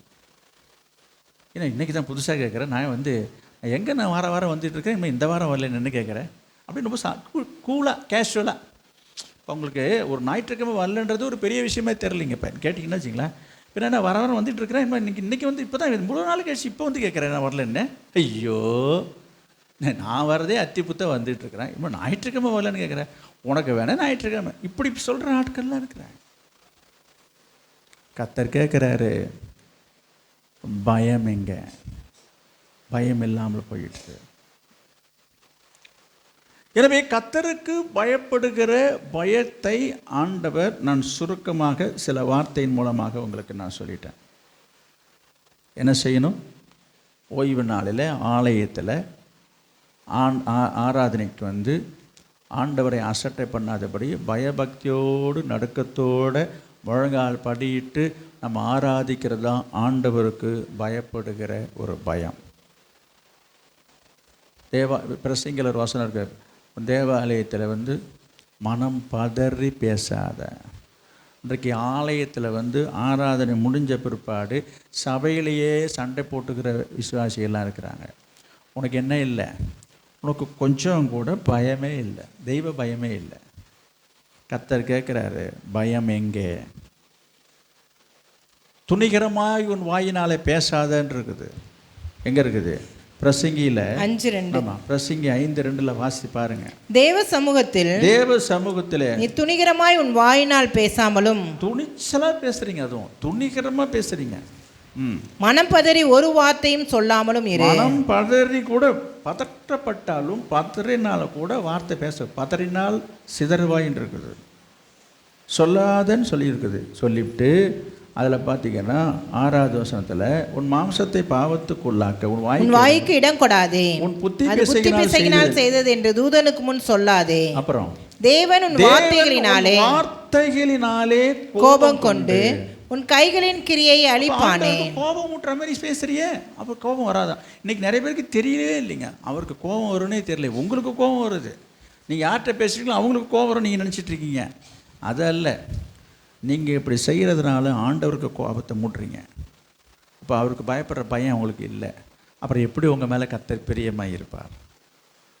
கர்த்தர் பிரியமாக இருக்க வேண்டும் என்று சொன்னால் ஆண்டவருக்கு பயந்து நடக்கணும். அப்போ ஆண்டவருக்கு பயந்து நடக்கணும்னா இப்படிப்பட்ட ஒரு பயம் இருக்கணும் நம்மள்கிட்ட. இருக்கீங்களா? அப்படி இருந்தீங்கன்னா கர்த்தர் உங்கள் மேலே பிரியமாக இருப்பார். அடுத்ததாக லேவியராகமும் 19ஆம் அதிகாரம் 3வது வசனமும் 4வது வசனமும் பார்க்கலாம். உங்களில் அவனவன், லேவியராகமும் 19:3, உங்களில் அவனவன் தன் தன் தாய்க்கும் தன் தன் தகப்பனுக்கு பயந்திருக்கவும் என் ஓய்வு நாட்களை ஆசரிக்கவும் கடவீர்கள். நான் உங்கள் தேவனாகிய கர்த்தர். பாருங்க, திரும்ப திரும்ப திரும்ப ஆண்டவர் சொல்கிற வார்த்தையை கவனித்து பாருங்க. எடுத்து வாசிக்க முடிந்தால் வாசிக்கலாம், இல்லைன்னா எழுதுங்க. உங்களுக்கு நோட்டு கொடுத்துருக்குறேன், பேனா இருக்குது, குறித்து வச்சுட்டு வீட்டில் போய் வாசிக்கணும். அதெல்லாம் நல்லா கவனிங்க. அவனவன் தன் தன் தாய்க்கும் தன் தன் தகப்பனுக்கும் பயந்திருக்கணும். யார் பயப்படுவா? கர்த்தருக்கு பயப்படுறவன் தான், கர்த்தருக்கு பயந்தவன் தான் தன்னுடைய தாய் தகப்பனுக்கு பயப்படுவான். கர்த்தருக்கே பயப்படாதவன் அப்பா அம்மாவுக்கு பயந்துருவான்னு நினச்சிட்டீங்களா நீங்கள்? அவனவன் தன் தன் தாய்க்கும் தன் தன் தகப்பனுக்கும் பயந்திருக்கவும் என் ஓய்வு நாட்களை ஆசரிக்கவும் கடவீர்கள். நான் உங்கள் தேவனாகிய கர்த்தர். நல்லா கவனிக்கிறீங்களா? அதாவது ஒவ்வொரு இடத்துலையும் அந்த ஒரு அதிகாரத்தோடு அவர் சொல்லுகிறதை பார்க்கணும். நான் கர்த்தர் சொல்கிறது யார் தெரியுதா? ஜாக்கிரதை, அப்படி சொல்கிறத போல இருக்கு பாருங்க. இந்த வார்த்தை ஆண்டவர் தான் சொல்கிறார், யாரோ சொல்லிட்டு போகிற வார்த்தை இல்லை அது. இங்கே இருக்கிற நீங்கள் அவரவர்கள் அவங்களுடைய தாய் தகப்பனுக்கு பயப்படுறீங்களா? அந்த பயப்படுற பயம் இருக்குதா? இன்றைக்கி எத்தனை பேர் எதிர்த்து பேசுகிறாங்க, அவங்களோட வார்த்தைக்கு மதிக்கிறதில்ல, மதிப்பு கொடுக்கறதில்ல, கீழ்ப்படுறதில்ல, அசட்டை பண்ணுறது என்ன, நீ என்ன சொல்கிறது, நான் என்ன கேட்குறது, உனக்கு என்ன தெரியும் என்று அலட்சியப்படுத்துகிறார்கள் தாய் தகப்பன்களை. வேதம் சொல்லுகிறது, கர்த்தர் சொல்லுகிறாரு, அவரவர்கள் அவருடைய தாய் தகப்பனுக்கு பயந்திருக்கணும். ஓய்வு நாளை என்ன செய்யணும்? அங்கே வருது திரும்ப திரும்ப அந்த வார்த்தை வந்துக்கிட்டே இருக்குது, ஓய்வு நாளை. அப்போ இன்றைக்கி என்ன செய்யணும்? இன்றைக்கி ஆலயத்துக்கு வரணுமா இல்லையா? இன்றைக்கி வராமல் வீட்டில் உட்காந்துருந்தா என்ன அர்த்தம்? நீ ஆயத்திட்ட காரணம் சொல்லு. இதை நீங்கள் சொல்லணும் மற்றவர்களுக்கு. நான் உங்களுக்கு சொல்கிறேன், பலமுறை சொல்லிட்டேன், எடுக்க வேண்டாம். எபிரேயர் 10:25 நிறைய முறை உங்கள்கிட்ட சொல்லிட்டேன். இதை ஒரு ஊழியமாக கருதி நீங்கள் என்ன செய்யணும்? சபை கூடி விடுவதில் சில விட்டு விடுவது போல நாமும் விட்டு விடாதபடிக்கு நாளானது சமீபத்தில் ஒருவர் கவனித்து புத்தி சொல்லணும். அப்போ ஒருத்தர் பார்த்து இதை இப்போ இன்றைக்கி வரல, அவங்களுக்கு பார்த்து அவங்களுக்கு புத்தி சொல்லணும். சொல்கிறீங்களா? சொல்லணும். இதோட அவசியத்தை எடுத்து சொல்லுங்கள். இது கர்த்தருக்கு பயப்படுற பயம் என்பதை எடுத்து சொல்லுங்கள். அடுத்த வசனம் பாருங்கள். விக்கிரகங்களை நாடாமலும் வார்ப்பிக்கப்பட்ட தெய்வங்களை உங்களுக்கு உண்டாக்காமலும் இருப்பீர்களாக. நான் உங்கள் தேவனாகிய கர்த்தர். பார்த்தீங்களா? நீங்கள் அப்படி சாரு செய்கிறது கிடையாது. விக்கிரகங்களை நாடாமல் என்று சொன்னால், இன்றைக்கு ஒரு சில விசுவாசிகள், ஒரு சிலருடைய வாழ்க்கையில் சில சோர்வுகள் வரும்போது, பிரச்சனைகள் வரும்போது, விடுதலை இல்லை என்று சொல்லும் பொழுது சொல்கிறாங்க, நாங்கள் அங்கே போகிறோம், இங்கே போகிறோம், நாங்கள் அதை செய்யலாம்னு நினைக்கிறோம், இங்கே போனால் சரியாயிடுன்னு நினைக்கிறேன். எங்கே போனாலும் சரியாகாது. நீ தேவையில்லாமல் சாபத்தையும் பாவத்தையும் வாங்கி மூட்டை கட்டிக்கிற. அதை நாடி போகிறாங்க சில பேர். இங்கே போய் கேட்டால் சரியாயிடுமா, அங்கே போனால் சரியாயிடுமா, எங்கே போனால் சொல்கிறேன். 19ஆம் அதிகாரம் 31வது வசனம், லேவியராகமம். அஞ்சனம் பார்க்கிறவர்களை நாடி, அஞ்சனம் பார்க்கிறவர்களை நாடி குறி சொல்லுகிறவர்களை தேடாதிருங்கள். குறி சொல்லுகிறவர்களை தேடாதிருங்கள், அவர்களாலே தீட்டுப்பட வேண்டாம், நான் உங்கள் தேவனாகிய கர்த்தர். சில ஓடுறாங்க, அங்கே போனால் மாடு காணடிஞ்சு போச்சுன்னா கரெக்டாக சொல்லுவாங்க, குறி சொல்கிறாங்க. அஞ்சனம் பார்க்கிறவர்களை நாடி குறி சொல்லுவர்களை தேடாதிருங்கள், அவர்களாலே தீட்டுப்பட வேண்டாம், நான் உங்கள் தேவனாகிய கர்த்தர். அதுக்கு முந்தின வசனம் பாருங்க. என் ஓய்வு நாட்களை ஆசரித்து என் பரிசுத்த ஸ்தலத்தை குறித்து பயபக்தியாய் இருப்பீர்களாக. ஓய்வு நாட்களை ஆசரித்து என் பரிசுத்த ஸ்தலத்தை குறித்து பயபக்தியாய் இருப்பீர்களாக, நான் கர்த்தர். ஏங்க எத்தனை இடத்துல இந்த வசனம் வருது பார்த்தீங்களா? அதுக்காக தான் படிக்க சொன்னேன். இந்த வசனம் எங்கெல்லாம் வந்துக்கிட்டே இருக்குது, ரிப்பீட் ஆகிட்டே இருக்குது. அப்போ எந்த ஒரு காரியத்தை ஆண்டவர் முக்கியப்படுத்துகிறாரோ அதை திரும்ப திரும்ப சொல்லத்தான் செய்வார். திரும்ப சொல்ல எழுதப்பட்டுள்ள காரணம் என்னவென்று சொன்னால், அதோட முக்கியத்துவத்தை நீங்கள் புரிந்து கொள்ள வேண்டும். நல்லா கவனிங்க. உங்கள் பிள்ளைங்கள் பரீட்சைக்கு போகிறாங்க, இல்லை ஒரு வேலைக்கு போகிறாங்க, அல்லது ஒரு ஊருக்கு போகிறாங்க, அல்லது ஒரு கடைக்கு போகிறாங்க. ஐயா, எதை குறித்து நீங்கள் கவனம் செலுத்த வேண்டும் அல்லது அக்கறை செலுத்தவும் வேண்டுமோ அல்லது முக்கியத்துவம் கொடுக்க வேண்டுமோ அதை திரும்ப திரும்ப சொல்லுவாங்க. ஒரு பரீட்சைக்கு போகிறோன்னா நல்லா எழுது, நல்லா படி, நல்லா எழுது, திரும்ப திரும்ப சொல்லுவோம். கவனிங்க, இப்போ நம்ம ஒரு பணம் கொடுத்து அனுப்புகிறோன்னு வச்சுக்க, பணம் பத்திரம், பரிசு பத்திரம், ஜாக்கிரதை, அதாவது வீட்டிலே சொல்லிட்டேங்க, வெளியிலே வந்து ஒருத்தோட சொல்லுவோம். உண்டா இல்லைங்களா? ஒரு வண்டி ஓட்டிகிட்டு போவாங்க, பார்த்துப்போ, ஓரமாக போ, ஒதுங்கிப்போ. ஒரு தடவையா சொல்லுவீங்க? ஒரு தடவையா சொல்லியிருக்கீங்க? சொல்ல முடியுமா உங்களால்? யார் மேலே உங்களுக்கு அக்கறையும் அன்பு இருக்குதோ அவங்கள்ட்ட குறைஞ்சபட்சம் 4 தடையாக திரும்ப சொல்லுவீங்க. ஒரு கடைக்கு ஒரு பொருளை வாங்குவதற்கு அனுப்புகிறோம், ஒரு பொருள் இல்லை 4 பொருள். எது முக்கியமாக அதை சொல்லுவோம். மறந்துடாத கருவேப்பிலை, இங்கே பாருங்க, மறந்துடாத பச்சை மிளகாய். ஒரு 4 பொருளை வாங்க சொல்லுவோம். கரெக்டாக பார்த்தீங்கன்னா ஒரு பொருளை மறந்து வந்துடுவோம் நம்ம பிள்ளை. அப்போ நமக்கு தெரியும், நம்ம சொல்லுவோம், மறந்துடாத காப்பித்தூள், மறந்துடாத. என்னது? அப்போ எதை குறித்த ஒரு அவசியம் இருக்கிறதோ அதை திரும்ப திரும்ப சொல்லுகிற ஒரு பழக்கம் உங்களுக்கு இருக்கிறதா இல்லையா? அப்போ நம்ம கர்த்தர் இங்கே வேத புத்தகத்தில் எத்தனை இடத்துலையே திரும்ப திரும்ப அவர் சொல்லிட்டு வர்றாரு. எதை குறித்து சொல்லிட்டு வர்றாரு? என் ஓய்வு நாளை ஆசரித்து என் பரிசுத்த ஸ்தலத்தை குறித்து பயபக்தியாக இருப்பீர்கள். இதோட எத்தனை வசனம் நீங்கள் எழுதிருக்கீங்களா தெரில, நான் சொல்லிக்கிட்டே வரேன். நீங்கள் எழுதியிருந்தால் எடுத்து பாருங்கள். இதோட எத்தனை தடவை பரிசுத்த ஸ்தலத்தை குறித்து ஓய்வு நாளை குறித்து கர்த்தர் சொல்லியிருக்கிறார் என்பதை யோசித்து பாருங்கள். அப்போ இது அவசியமாக இல்லையா? இதை அவசியம் நினைக்காம அலட்சியப்படுத்துறது. ஆராதனைக்கு லேட்டாக வர்றது, எத்தனை மணிக்கு வர்றது சொல்லுங்கள்? நிறைய பேர் ஒரு பயபக்தி இல்லை, தெய்வ பயம் இல்லைன்னு சொல்கிறேன். ஆலயத்துக்கு நேரத்தில் வரணுன்றது நான் பல தடவை சொல்லியிருக்கிறோம். யோசித்து பாருங்கள். இந்த பயம் இருந்தால் அப்படி இருப்போமா? தவிர்க்க முடியாத சில காரியத்தினால என்றைக்கோ சில காரியங்கள் நடத்த அதையே அட்வான்டேஜாக எடுத்துக்கிறாங்க. ஒரு நாள் அப்படியா பரவாயில்ல, அப்படி கிடையாது.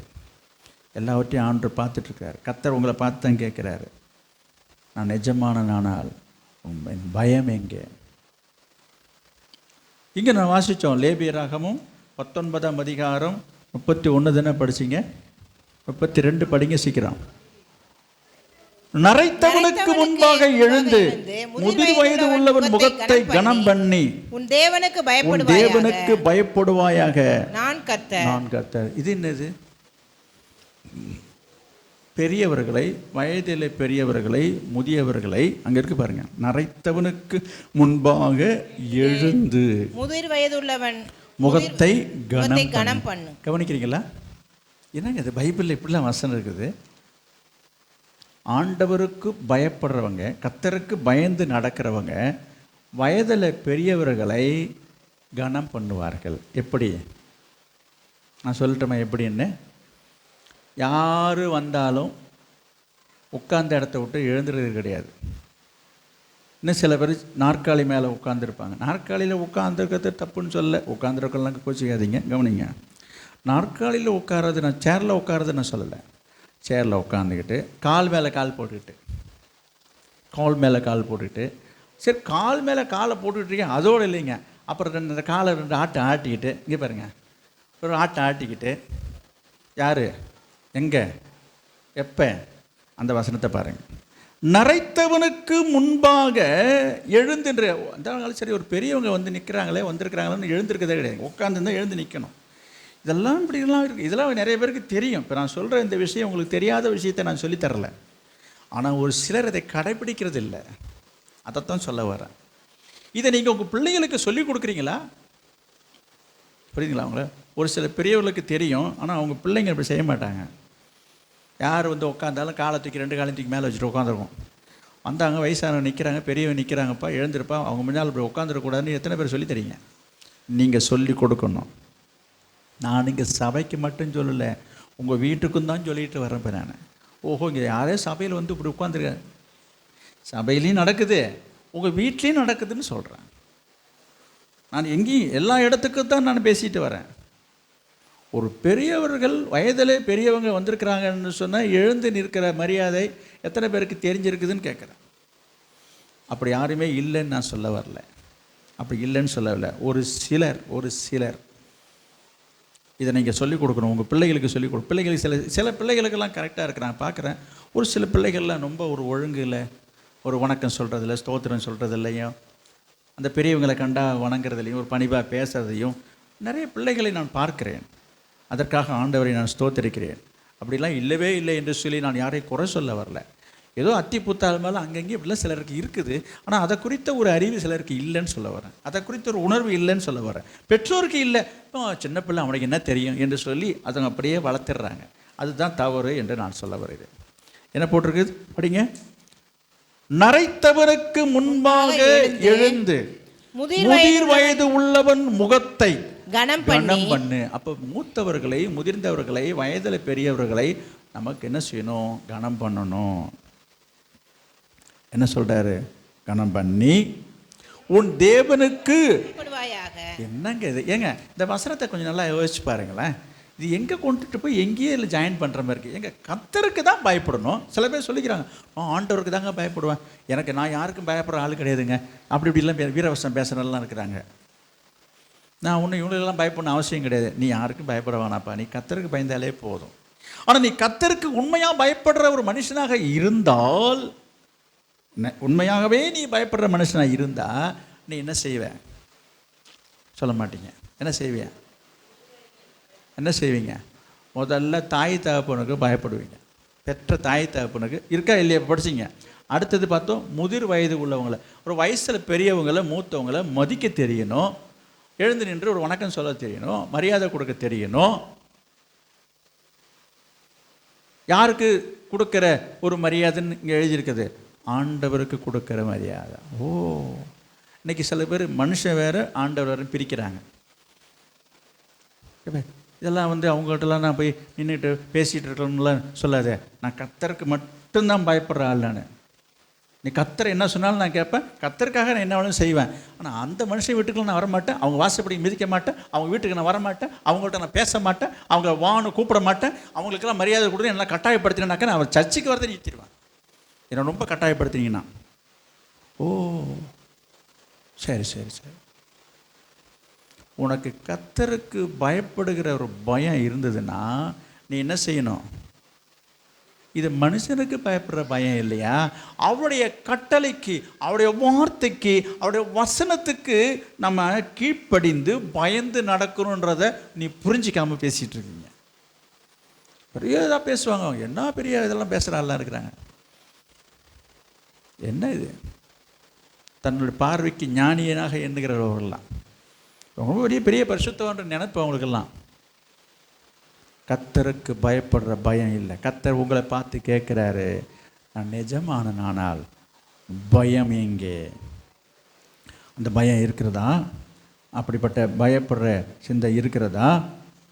உபாகமும் 17ஆம் அதிகாரம், உபாகமும் 17ஆம் அதிகாரம் 19வது வசனம். இந்த நியாயப்பிரமாணத்தின் எல்லா வார்த்தைகளையும் இந்த கட்டளைகளையும் கைக்கொண்டு இவைகளின்படி செய்வதற்காக தன் தேவனாகிய கர்த்தருக்கு பயந்திருக்கும்படி கற்றுக்கொள்ளும் பொருட்டு, இந்த நியாயப்பிரமாணத்தில் உள்ள எல்லா வார்த்தைகளையும் எல்லா கட்டளைகளையும் கைக்கொண்டு இதன்படி செய்வதற்காக நீ கர்த்தருக்கு பயந்திருக்கும்படி கற்றுக்கொள்ளும் பொருட்டு அவன் லேவியராகிய ஆசாரியனிடத்தில் இருக்கிற நியாயப்பிரமாண நூலை பார்த்து தனக்காக ஒரு பிரதியை எழுதி தன்னிடத்தில் வைத்துக்கொண்டு தன் ஜீவனுள்ள நாளெல்லாம் அதை வாசிக்க கடவன். அதை வாசிக்க கடவன்.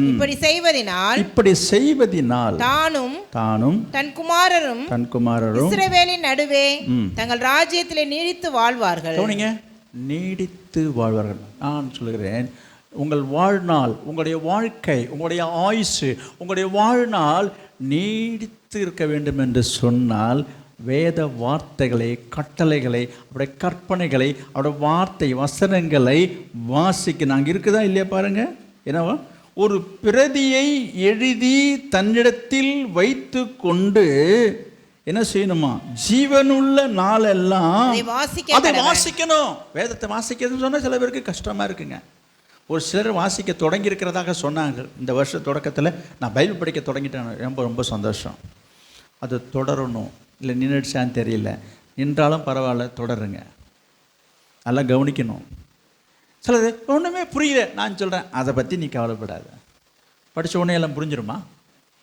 புரியுதோ புரியலையோ, நீ முதல்ல படி, வாசி. இங்கே என்ன போட்டிருக்கு? தன் ஜீவன் உள்ள நாளெல்லாம் அதை வாசிக்கணும். எதை வாசிக்கணும்? வேதத்தை வாசிக்கணும். அப்படி செய்வதனால் நீடித்து வாழ்வார்கள். கவனிங்க, இப்படி செய்யறதுனால நீ என்ன செய்வ? என்னங்க ஒன்றும் சொல்ல மாட்டேறீங்க.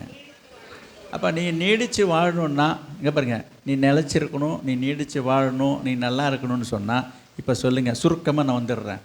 என்ன செய்யணும்? இப்போ என்ன செய்யணும்? வேதத்தை வாசிக்கணுங்க. வாசிக்கிறீங்களா? வேத வாசிப்புனா சில பேருக்கு கஷ்டமாக இருக்குது. போய் நின்று இந்த காலண்டரில் ஒரு வசனத்தை பார்த்துட்டு போயிட்டே இருப்பாங்க. பைபிள் படித்தாச்சு. நான் சொல்கிறேன், எப்படி எப்போ படிக்கணும்? அங்கே பாருங்கள், தன் ஜீவனுள்ள நாளெல்லாம், சாகிற வரைக்கும் படிக்கணுங்க. நீ படித்து முடிச்சிட்டேன்னு சொல்லி நிறுத்திட வேண்டாம். பைபிளை தான் ஒரு ஆழ்தல படிச்சிட்டேங்க, பரவாயில்லைங்க, திரும்ப படிங்க, தப்பு இல்லை. திரும்ப திரும்ப திரும்ப படிக்கிறதுனால தான் நம்முடைய இருதயம் பரிசுத்தமாக்கப்படும். நான் ஏற்கனவே சொல்லியிருக்கிறேன், ஒரு பையன், ஒரு வயசான தாத்தா ஒருவர் இந்த பைபிளை படிச்சுட்டு இருந்தார். நல்லா கவனிங்க. அந்த பையன் வந்து தாத்தாட்ட கேட்குறான், தாத்தா நானும் பிறந்ததுலேருந்து பார்க்குறேன், நானும் 4 வருஷமாக பார்க்குறேன், இந்த கருப்பு புத்தகத்தை படிச்சுட்டு இன்னும் படித்து முடிக்கவே இல்லையா?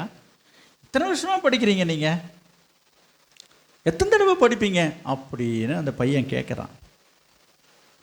அவர் சொன்னார், நான் படித்து முடிக்காமல் இல்லைப்பா, படித்து முடிச்சுட்டேன், ஆனாலும் திரும்ப. இவன் கேட்குறான், அதை படித்து முடிச்சுட்டிங்களா, அப்புறம் ஏன் திரும்ப அதை படிக்கிறீங்க அப்படின்னு அந்த பையன் கேட்குறான். இதை திரும்ப திரும்ப திரும்ப படிக்கிறதுனால தான் என்னுடைய இருதயம் பரிசுத்தம் அடையுதுப்பான்னு சொல்லி அவனுக்கு ஒரு விளக்கம் சொன்னார். அவனுக்கு புரியல, இவர் சொல்கிற விளக்கம் அவனுக்கு புரியல. சின்ன பையன் என்ன செய்தார், வீட்டில் பரன் மேலே இந்த சல்லடை வச்சுருப்பாங்க பார்த்தீங்களா, அந்த உளுந்து சிலைக்கிறதுக்கு, மாவு சிலைக்கிறதுக்கு சல்லடை வச்சுருப்பாங்க. அந்த மாதிரி பரனில் ரொம்ப நாளாக யூஸ் பண்ணாமல் ஒரே அழுக்கடைஞ்ச ஒரு சல்லடை, அந்த சல்லடையை எடுக்க சொன்னார். எடுத்துகிட்டு வந்தேன். தம்பி, இதில் போய் தண்ணி மொண்டுட்டு வான்னார். கவனிங்க, சொன்னால் இதில் தண்ணி நிற்காத, நான் சொல்கிறது நீ செய் முதல்ல. போனான், தண்ணி அதில் தண்ணி, இந்த சல்லடை நிறையா தண்ணியை ஊற்றி எடுத்துகிட்டு வந்தான். எடுத்துகிட்டு கிட்டக்க வரத்துக்குள்ளேயே தண்ணியெல்லாம் அந்த பொத்த வழியாக ஓட்ட வழியாக போயிடுச்சு. போய் திரும்பி போய் எடுத்துகிட்டு வான்னாரு. தாத்தா தண்ணியெல்லாம் ஊற்றிருச்சே, பரவாயில்ல, போய் திரும்பி போயிட்டு வான். திரும்பியும் போனான். திரும்ப தண்ணி மொண்டு ஊற்றினா, உங்களுக்கு தெரியாதா, சல்லடை தண்ணி நிற்காது. திரும்பியும் தண்ணி ஊதுச்சு. இந்த மாதிரி 1 நடையாச்சு, 2 ஆச்சு, 3 ஆச்சு. அவனுக்கு ரொம்ப அழுத்து போச்சு. இந்த தாத்தா விடவே இல்லை.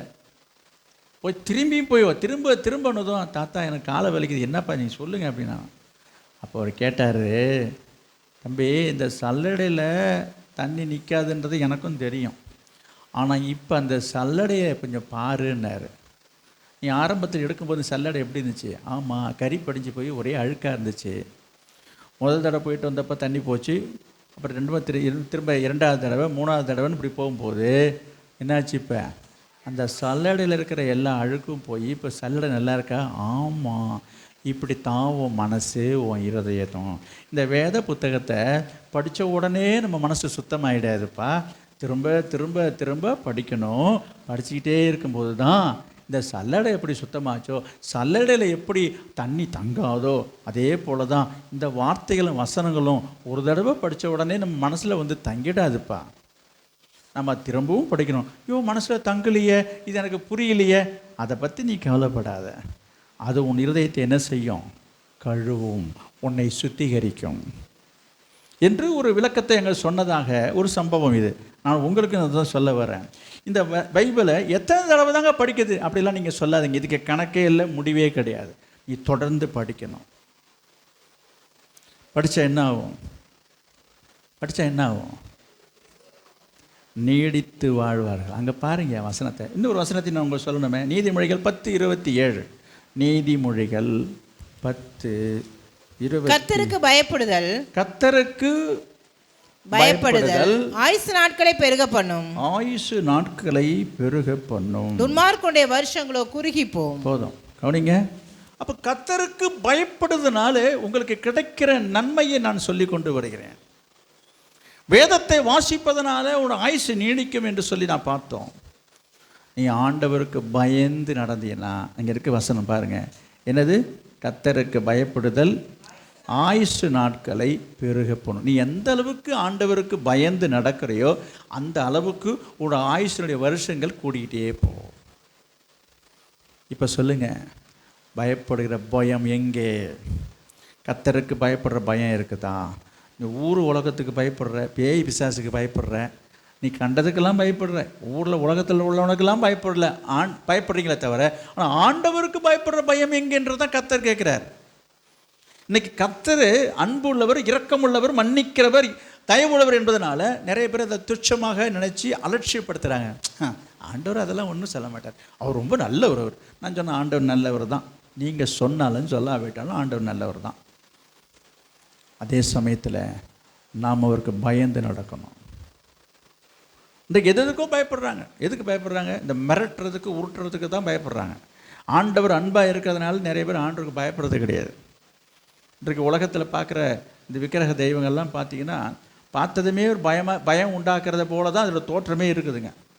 அது ஒன்று ஒன்றும் பார்க்குற பார்வையும் பார்த்தீங்கன்னா, நாக்க தொங்க போட்டுருக்கிறதும், அது சிங்கமும் புலியும் வச்சு நிற்கிறதும், பாம்பு கழுத்தில் பாம்பு தொங்குறதும், கையில் ஒரு ஈட்டியும் சூளத்தையும் வச்சுக்கிறத பார்த்தாலே ஒரு பயம் வரதான் செய்யுது. பொதுவாக பார்க்குறது தோற்றம் ஒரு பயத்தை ஏற்படுத்துகிறது, அதுக்கு பயப்படுறோம். நம்ம ஆண்டவர் அன்பாகவே இருக்கிறாரு, பயப்படவே மாட்டான். இது உனக்கு நஷ்டத்தை கொண்டு வரும், அது உனக்கு கஷ்டத்தை கொண்டு வரும். எனக்கு அன்பானவர்களே, கர்த்தருக்கு பயப்படுதல் ஆயுசு நாட்களை பெருக செய்யும். எனவே பயம் எங்கே? அந்த பயப்படுற பயம் இருக்கிறதா?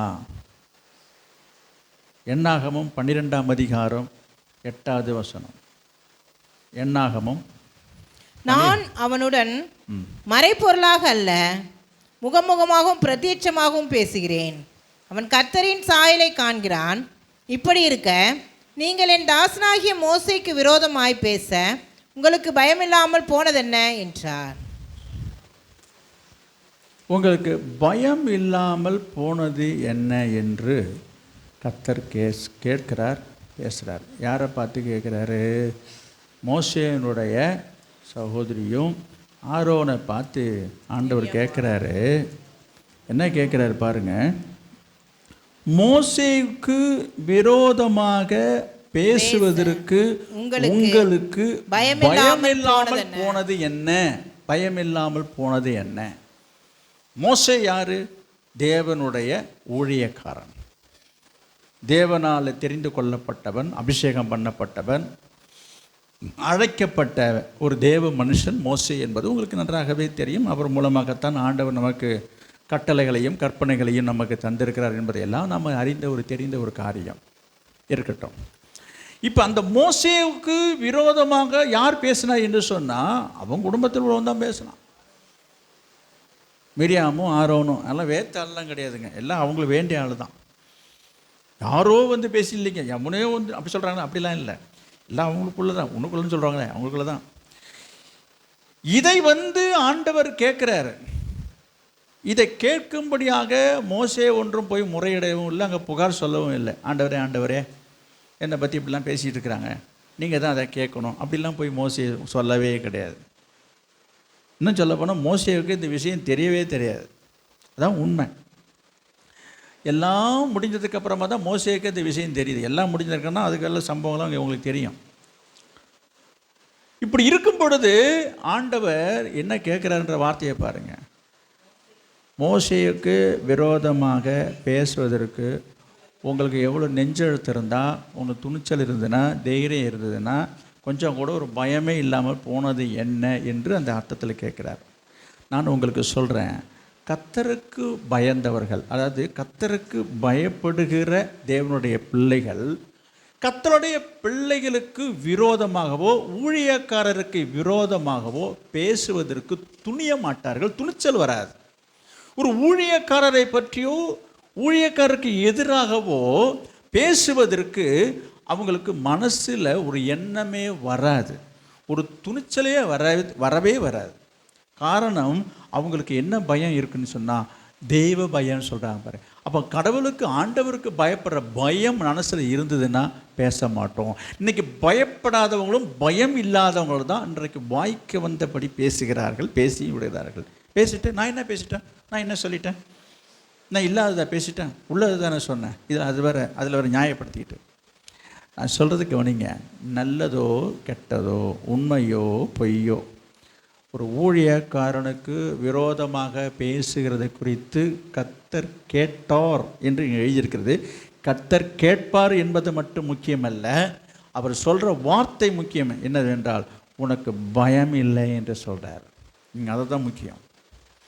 இன்றைக்கி நினைக்கிறாங்க மனுஷனிடத்தில், அல்லது ஊழியக்காராக இருக்கட்டும், இல்லை விசுவாசியாக இருக்கட்டும், அல்லது மனுஷர்கள், அவங்க எல்லாமே மனுஷர்கள் தானே, அவங்கள்ட்ட நம்ம எப்படி வேண்டுமானாலும் பேசலாம், எப்படி வேண்டாலும் விருந்துக்கலாம், என்ன வேணாலும் செய்திடலாம். செய்துட்டு கவனிங்க, ஆலயத்தில் வந்து ஆராதனைக்கு வந்து ஆலயத்தில் ஆண்டவருக்கு முன்பாக வந்து இந்த இது சொல்லுவாங்க பாருங்க, கூழ கும்பிட போடுறோம்னு சொல்லுவாங்க. அந்த மாதிரி வந்து இது என்னது, நான் நடிக்கிறேன்னு நினச்சிக்காதீங்க. கவனிங்க, நான் வசனத்தோடு சொல்கிறேன். கொஞ்சம் நேரத்துக்கு முந்தைய வசனம் படித்தோம் சங்கீதத்தில். நான் ஏதோ இப்படி காட்டுறேன்னு நினைக்காதீங்க. ஒரு வசனம் யாருக்கு கரெக்டாக யாராவது சொல்லுங்க பார்ப்போம். ஏங்க இப்போ படித்த வசனத்தை சொல்கிறதுக்கு என்னங்க இருக்குது? நான் சொல்லி அந்த குறிப்பெலாம் தாண்டி வந்துட்டேன். சொல்லுங்கள், யார் சொல்லுவீங்க? சங்கீதம் 96 இருக்குது. சீக்கிரமாக எடுத்து சொல்லுங்க. அப்படியா?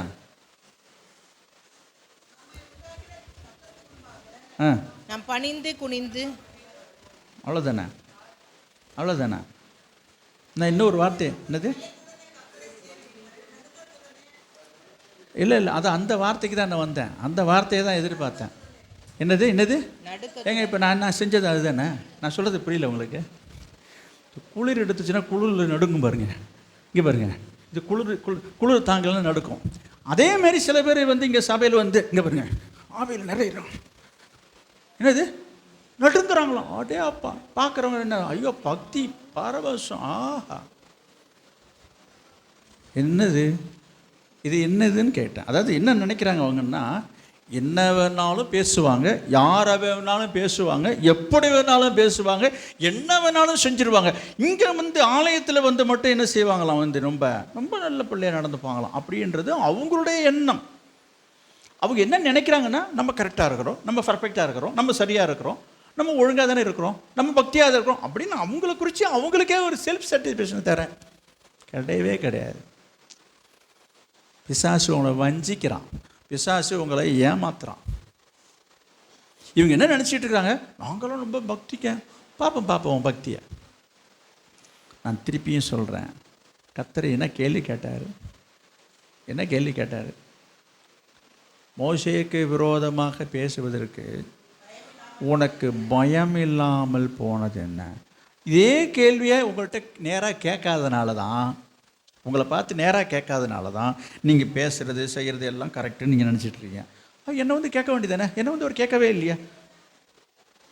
எல்லாருக்கும் அவர் கேட்டுட்டு இருந்தால் என்ன ஆகுறதுங்க கதை?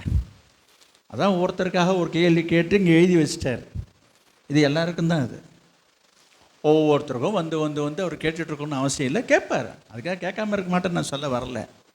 இவங்க எதிர்பார்க்கறது என்னன்னாக்கா, பிரத்யட்சமாக நேராக வந்து இவங்கள்ட்ட வந்து கேட்கணும். இப்போ இவங்களுடைய கேள்வி, இவங்களுடைய எதிர்பார்ப்பு என்னென்னா, என்கிட்ட வந்து ஆண்டர் நேராக கேட்கட்டுங்க, என்கிட்ட வந்து ஆண்டர் சொல்லட்டுங்க அப்படின்னு சொல்கிறாங்கலாம் இருக்கிறாங்க. ஓகே சரி, அது என்னைக்கு வந்து உங்கள்கிட்ட சொல்கிறாரு, சொல்கிறேன் எனக்கு தெரியாது. ஆனால் இதுதான் சத்தியம். ஏன்னா இப்படிப்பட்ட ஒரு எண்ணத்தோடு சில பேர் வாழ்ந்துட்டுருக்குறாங்க. இவங்களுடைய எண்ணங்கள் எப்படி இருக்கிறது, இவருடைய செய்கைகள் எப்படி இருக்குதுன்னு சொன்னாக்கா, ஆண்டவருக்கு முன்பாக இவங்க சரியாக இருக்கிறதாக ஒரு நினைப்பு. என்னென்ன, நான் எப்படி இருந்தாலும் வந்து இங்கே நல்லா ஆவியில் நிரம்புறது, அந்நிய பாஷையெல்லாம் பேசிடுறது, என்னது ஆடுறது பாடுறது குதிக்கிறது, ஜபான்லாம் பார்த்தீங்கன்னா ரொம்ப இதை தாண்டுவோம். இந்த கூரையை தாண்டி போகிற அளவுக்குலாம் ஜபான்லாம் பண்ணுவாங்க. அதெல்லாம் ஒன்றும் தட்டிக்கிறதுக்கு ஆளே கிடையாதுன்னு வச்சிங்களேன். ஜபாங்கெல்லாம் சூப்பராக இருக்கணும் வைங்க. ஆனால் வீட்லேயும் தெருவுலேயும் ஊர்லேயும் சபையிலையும் இவங்க பேசுகிற பேச்சு இருக்க, ஐயோ காது பிடிச்சி போயிடுங்க. இவங்க என்ன சொல்ல வராங்க, அல்லது இவங்க என்ன நினைக்கிறாங்கன்னா, அது ஊரில், அது வீட்டில், அவங்கள பற்றி உனக்கு தெரியுமா? அவங்க எப்பேற்பட்டவங்க உனக்கு தெரியுமா? நான் பேசுனேன்னா அதுக்கு காரணம் இருக்குது. நான் ஏன் பேசுகிறேன்னு தெரியுமா? இப்படி இதுக்கு ஒரு விளக்கம். உன் விளக்கத்தெல்லாம் தூக்கி எங்கள் உடம்புல போடு. கர்த்தருக்கு பயப்படுகிற பயம் உன் மனசில் இருக்கும் என்று சொன்னார். யாரை குறித்து தீங்கு பேசக்கூடாது. பேசுவதற்கு உனக்கு அதிகாரம் கிடையாது. அப்படி நீ மீறி பேசுவேன்னு சொன்னால் உனக்கு தெய்வ பயம் இல்லை. கர்த்தர் கேட்குற கேள்வி என்ன? நான் நிஜமான நானால் எனக்கு பயப்படுற பயம் எங்க? இல்லை தானே? துணிஞ்சிட்ட தானே? உங்களுக்கு துணிச்சல் வந்துடுச்சு தானே? துணிச்சலாக பேசுகிறேன் தானே சொல்லிகிட்டு இருக்கிற? நடத்து. நீ என்ன வேணா நடத்து. அநியாயம் செய்கிறவன் இன்னும் அநியாயம் செய்யட்டும். நீதி செய்கிறவன் இன்னும் நீதி செய்யட்டும். பரிசுத்தமாக இருக்கிறவன் இன்னும் பரிசுத்தமாக இருக்கட்டும். இப்போ சொல்லுங்கள், இருக்கிறாங்களே எடுத்துகிட்டு போட்டோம். அப்படி தான் ஆண்டவர் சொல்கிறார். என்ன செய்ய போகிறீங்க? என்ன சொல்ல போகிறோம்? எனவே நான் சொல்ல வந்தது என்னென்னா, கர்த்தருக்கு பயப்படுகிற பயம் நம்முடைய இருதயத்தில் இருந்தால், முதலாவது கர்த்தருக்கு கீழ்ப்படிந்து ஒரு வசனத்தை கேட்டு அவரை ஆராதிக்கிற விஷயங்களிலே ஆலயத்தை பற்றி நான் சொன்னேன். ஆராதனைக்கு வருவதை பற்றி சொன்னேன். வருவது முக்கியமில்லை, எப்படிலாம் ஆண்டவரை ஆராதிக்கணுன்றதை பற்றி எல்லாமே நான் சுருக்கமாக தான் நான் சொல்லியிருக்கிறேன். ஆராதனையில் எப்படி ஆராதிக்கணும், ஆராதனையில் எப்படி நடந்துக்கணும், சபையில் எப்படி இருக்கணும் என்பதை பற்றி நான் உங்களுக்கு சுருக்கமாக தான் சொன்னேன். ரொம்ப விரிவாக சொன்னேன்னு சொல்ல முடியாது. இது போதும் என்று நினைக்கிறேன். இதெல்லாம் நம்ம ஆண்டவருக்கு காண்பிக்கிற ஒரு பயபக்தியினுடைய அடையாளம். இப்படிப்பட்ட ஒரு பயம் உங்கள் இருதயத்தில் இருக்குமானால், ஆண்டவர் சொல்கிறாரு, தமக்கு பயந்து தம்முடைய கிருபைக்கு காத்து இருக்கிறவர்கள் மேல் கர்த்தர் பிரியமாக, இப்படிப்பட்டவர்கள் மேல்தான் ஆண்டவர் பிரியமாயிருப்பார். இந்த மாதம் வாக்கு தத்தம் என்ன? கர்த்தர் பிரியமாயிருப்பார். இது நிறைய பேருக்கு இந்த வசனம் ரொம்ப பிடிக்கும். இந்த வார்த்தை நம்ம கேட்குறதுக்கு ரொம்ப நல்லா இருக்கு இல்லையா? ஆண்டவர் என்ன செய்கிறாரு? நம்ம மேலே பிரியமாக இருக்குன்னு தான் எல்லோரும் ஆசைப்படுறீங்க. ஆனால் உங்கள் மேலே ஆண்டவர் பிரியமாக இருக்கணும்னா நீங்கள் பயப்படணும்னு நான் சொன்னேன். நீங்கள் பயப்படுறதை பற்றியும் நான் சுருக்கமாக 4-5 குறிப்பில் என்ன சொன்னேன்? எங்கெங்கே எப்போ எப்படி உங்கள் பயத்தை வெளிப்படுத்தணும் என்பதையும் நான் சொன்னேன். ஆலயத்துக்கு வருவது நேரத்துக்கு வரணும், லேட்டாக வரக்கூடாது.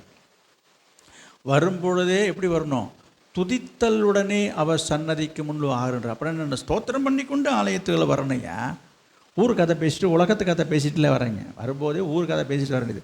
நிறைய பேரை பார்ப்பேன், அப்படியே அசைஞ்சிட்டு 4 பேர் கதை பேசிட்டு வருவாங்க. என்ன பேசிட்டு நீங்கள் சொல்லுங்க பார்ப்போம். ஸ்தோத்திரம்னு சொல்லிட்டு நீங்கள் வந்தீங்கன்னா நீங்கள் ஆசீர்வதிக்கப்படுவீங்க. ஆலயத்துக்கு வர நீங்கள் ஆராதனைக்கு வரும்பொழுது ஒரு ஸ்தோத்திரம் பண்ணிக்கிட்டே வரும். வரும்போதே என்ன பண்ணணும்? சோத்திரம் அப்படி சொல்லிட்டு வந்து பாருங்களேன். முதல்ல கர்த்தர் உங்களை எப்படி நடத்துகிறாருன்னு. வரும்போதே ஊர் கதை, உலகத்து கதை, அந்த வீட்டுக்கு பக்கத்து வீட்டு கதை, அந்த கதையை பேச வேண்டியது. இதில் விடுபட்டு போய் நேரம் இல்லைனாக்கா திரும்பி அந்த காணிக்கை நேரத்தில் போய் உட்காந்து நீ மிச்ச கதையை கேட்க வேண்டியது. அப்புறம் என்ன ஆச்சு? அதுக்கப்புறம் என்ன ஆச்சு? நீ சொல்லு, பாட்டு ஓடிட்டுருக்கு, இன்னும் கொஞ்சம் நேரம் ஆகும், இப்படி நிற்போம் கொஞ்சம் நேரம். இதெல்லாம் அலட்சியம், நிர்விசாரம். இப்படிலாம் இருக்கக்கூடாது. ஆலயத்தில் ஆராதனை முடிந்த பிற்பாடு இன்றைக்கு நடந்த பிரசங்கத்தை குறித்தோ செய்தியை குறித்தோ எத்தனை பேர் ஒருத்தருக்கு ஒருத்தர் ஷேர் பண்ணிக்கிற ஒரு பழக்கம் இருக்கிறது? நான் உங்களை கை தூக்க சொல்லலை, கொஞ்சம் யோசித்து பாருங்கள். இன்றைக்கு பேசியாச்சு, வார்த்தையை கேட்குறோம், அதை ஒருத்தருக்கு ஒருத்தர் ஷேர் பண்ணிக்கிறது. ஷேர் பண்ணுறது என்ன? இல்லை இப்படிலாம் ஒரு வார்த்தை வந்தது இல்லை, நம்ம இப்படிலாம் இல்லைல்ல, ஐயோ நம்ம இப்படிலாம் இருந்துட்டோம்ல, நம்ம இவ்வளோ நாள் இப்படி தெரியவே இல்லைல்ல, ஐயோ நான் கூட இவ்வளோ நாளாக இப்படி வர்றது தப்புன்னு எனக்கு தெரியாமல் போச்சு இல்லை, சரி நான் கூட இன்றைக்கி லேட்டாக வந்தேன்ல. பாருங்க, இப்படி தன்னை குறித்து ஒரு அனலைஸ் பண்ணுறது, ஒரு ரியலைஸ் பண்ணுறது உன்னை உருவாக்கும். புரியுதா உங்களுக்கு? இப்படி பேசிக்கிறதுனால உங்களுடைய பக்தி விருத்தி அடையும் நான் சொல்கிறேன். இது வேறு விதமாக நான் பேசி காட்டுறேன் பாருங்க. கவனிச்சியா? அவர் விரல் கை எந்த பக்கம் போச்சு பாருச்சா? நான் கவனிக்கலையே. அங்கே யார் உட்காந்தான் பார்த்தியா? தெரியலையே.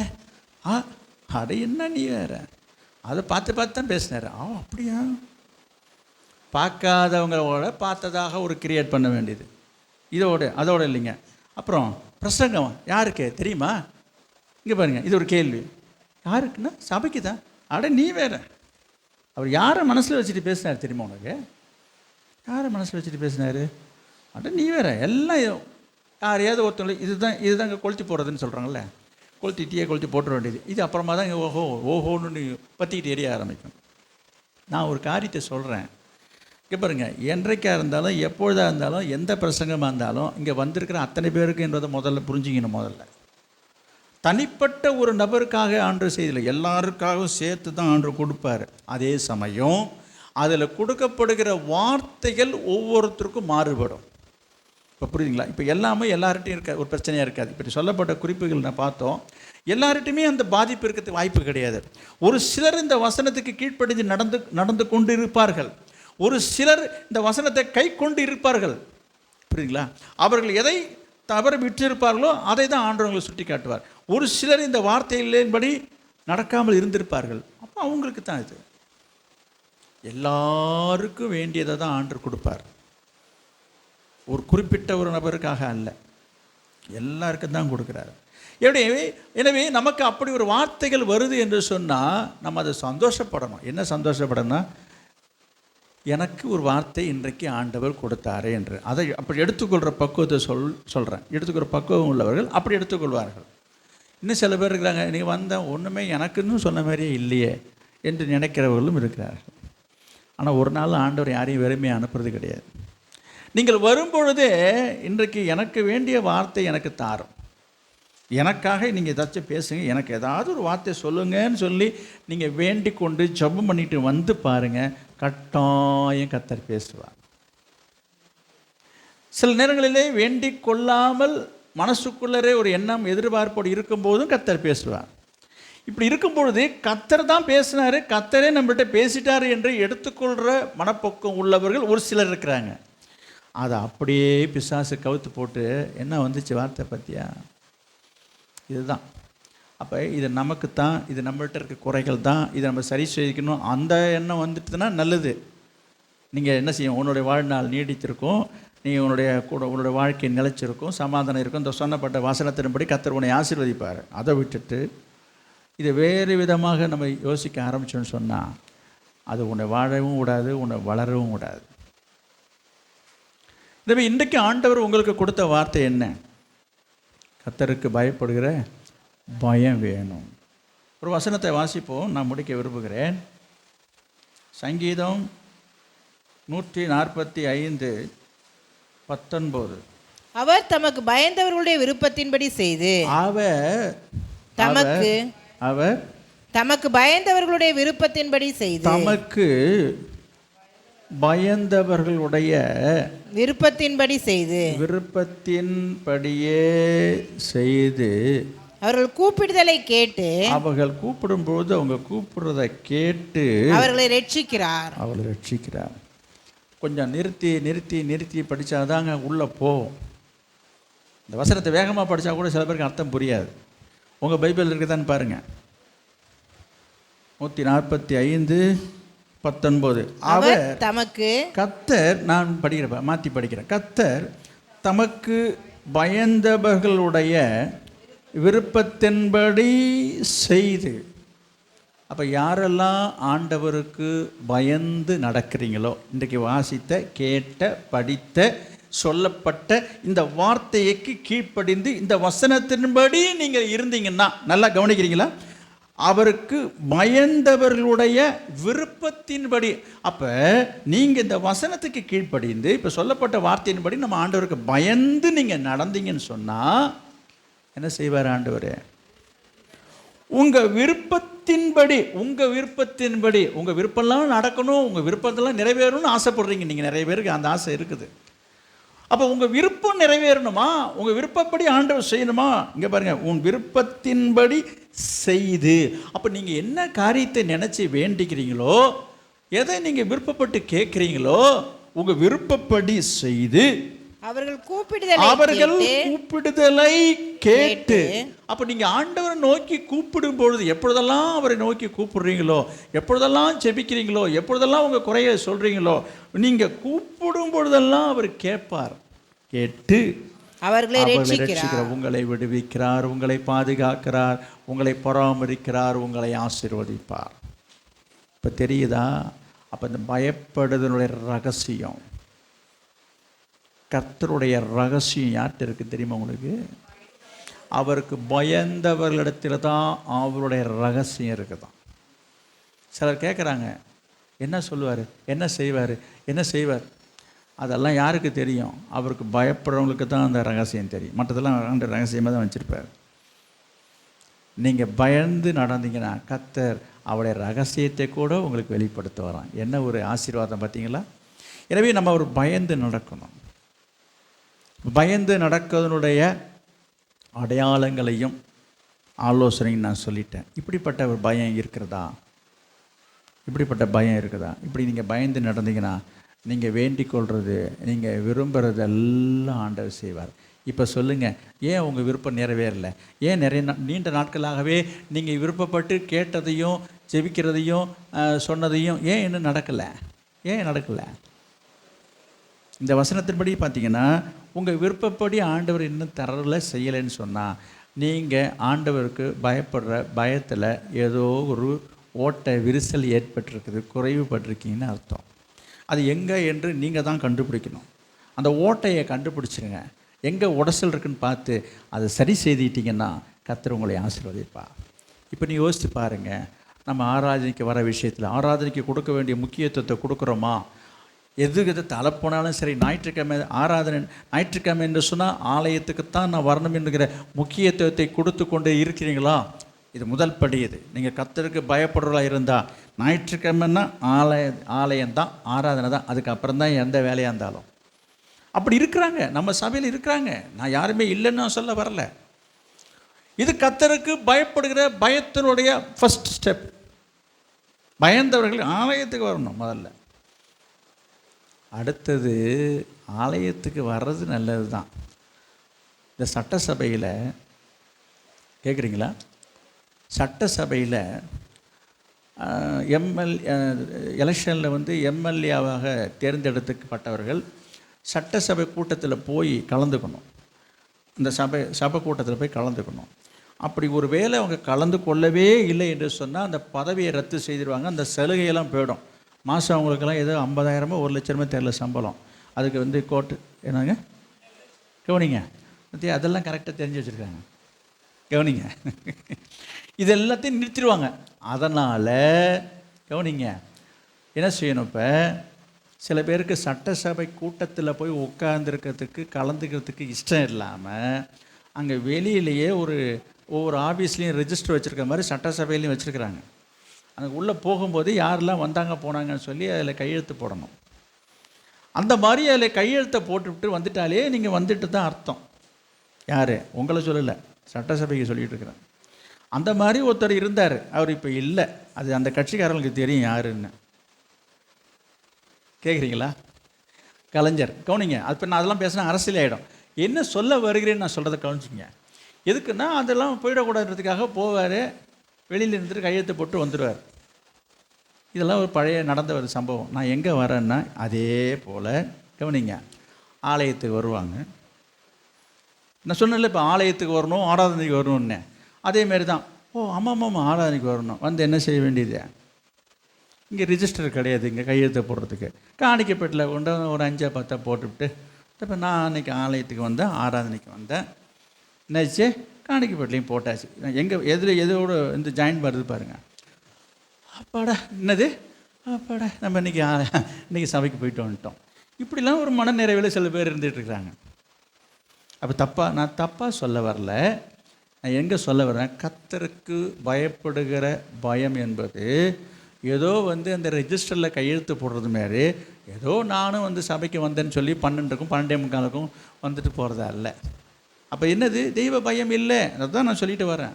ஆலயத்தை அசட்டை பண்ணக்கூடாது, ஆராதனை அசட்டை பண்ணக்கூடாது, பரிசுத்த ஸ்தலத்தை அசட்டை பண்ணக்கூடாது. எத்தனை வசனத்தை உங்களுக்கு காமிச்சேன் லேவியராமத்தில். அப்போ நம்ம அசட்டை பண்ணாத வரைக்கும் கர்த்தரை என்ன செய்யணும்? துதித்தலோட அவர் சன்னதிக்குன்பாக மாறுங்கள்னு சொல்லப்பட்டிருக்கு, நடுக்கத்தோடு களி கூறுங்கன்னு சொல்லப்பட்டிருக்குது, அவர் உண்டாக்கின கர்த்தருக்குன்பாக முழங்கால் படிக்கணும்னு சொல்லப்பட்டிருக்குது. அப்புறம் என்ன செய்யறது? பரிசுத்த அலங்காரத்தோடு கர்த்தரை தொழுது கொள்ளுன்னு சொல்லிருக்கு. அப்போ ஆராதிக்க வர்றது கிடையாது, ஆராதனையில் கலந்துக்கிறது கிடையாது, ஒர்ஷிப் பண்ணுறது கிடையாது. இப்படிலாம் இருக்கிறாங்கல்ல. இதை வந்து இப்போ நம்ம ஆராதனைக்கு வந்த கணக்கில் வச்சுக்கிறதா? நான் என்ன சொல்கிறேன், நான் வந்து இப்போ இந்த சபைக்கு நடத்திக்கிட்டு இருக்கிறவன், என்னை பொறுத்தவரைக்கும் நான் உங்களை வந்த கணக்கில் நான் வச்சுக்கிறேன். என்னை பொறுத்தவரைக்கும் என் கணக்கு தான்.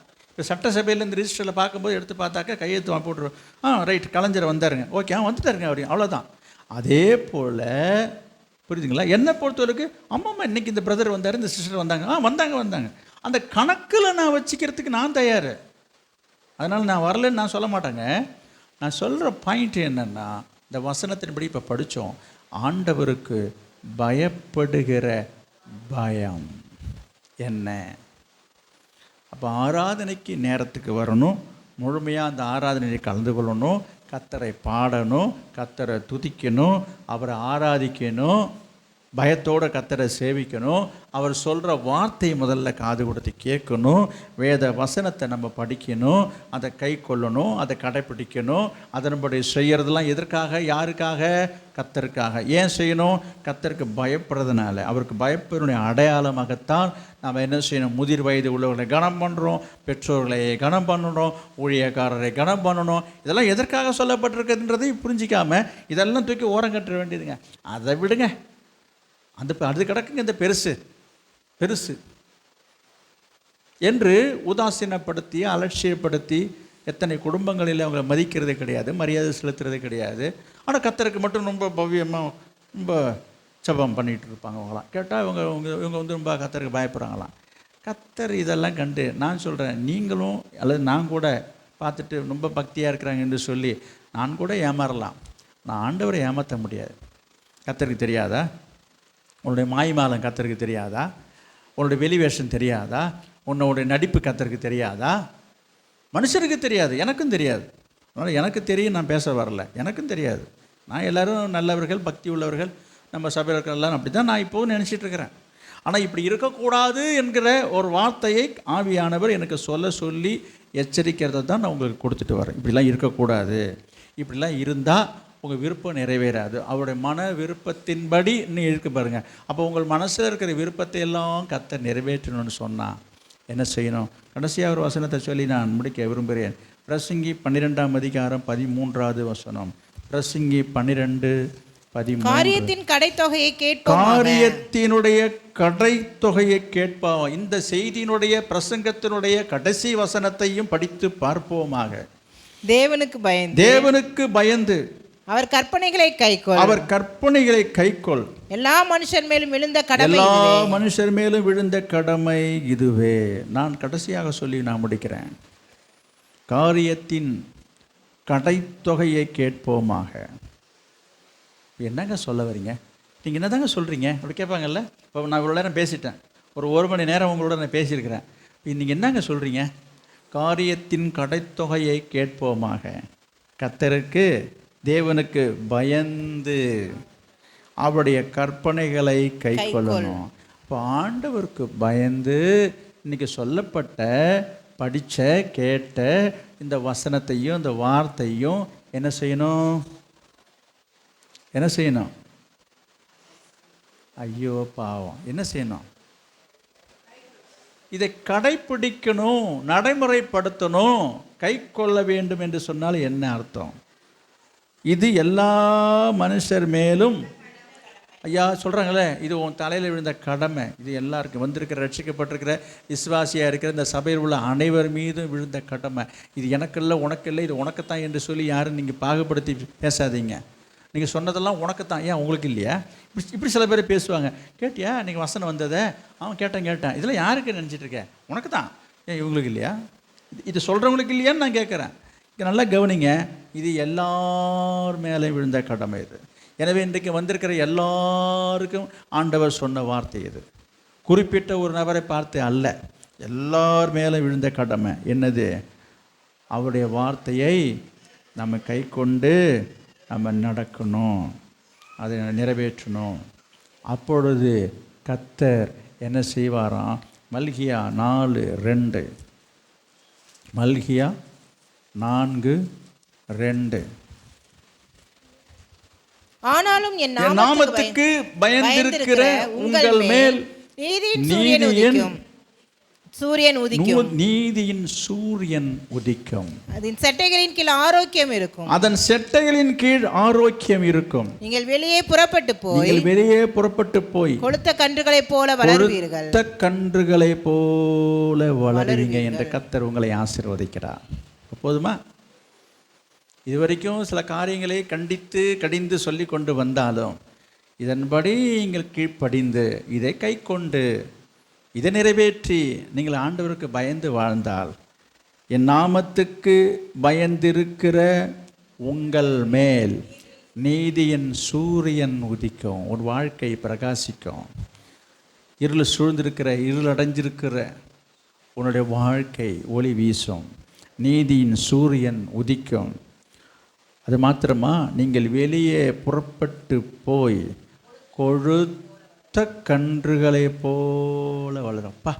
இது ஒரு செழிப்பையும் ஆசீர்வாதத்தையும் காட்டுகிறது. உங்களுடைய வாழ்க்கை வளமாக இருக்கும் என்று கர்த்தர் உங்களை ஆசீர்வதிக்கிறார். யாருக்கு? கர்த்தருக்கு பயப்படுவதற்கு. கர்த்தருக்கு பயந்தவர்கள் மேல் கர்த்தர் பிரியமாயிருப்பார். ஏன் நம்ம இதை எப்படி செய்யணும்? ஏன் இதை கை கொள்ளணும்? அப்படிப்பட்டவங்கள் மேலே தான் இப்படி சொல்லப்பட்ட இந்த வசனத்தின்படி நீங்கள் இருந்தீங்கன்னா உங்கள் மேலே ஆண்டவர் பிரியமாயிருப்பார். கர்த்தர் பிரியமாயிருப்பார். உங்கள் மேலே ஆண்டு ரொம்ப பிரியமாக இருக்கணுமா, பாசமாக இருக்கணும்னு ஆசையாக இருக்கீங்களா? அப்போ ஆண்டவர் சொல்கிறதை கேளுங்க, அதன்படி நடங்க, கீழ்ப்படுங்க. கர்த்தர் உங்களை ஆசீர்வதிப்பார். நாம் ஜெபம் பண்ணுவோம். Praise the Lord. அல்லேலூயா. ஸ்தோத்திர ஆண்டவரே. Praise the Lord. இயேசுவே ஸ்தோத்திரம். Praise the Lord. அல்லேலூயா. ஸ்தோத்திர ஆண்டவரே. நீங்கள் இப்போ ஜெபிக்க போகிறீங்க. எல்லாரும் ஜெபம் பண்ணுங்க. கர்த்தர் உங்களை பார்த்து கேட்டார் அல்லவா,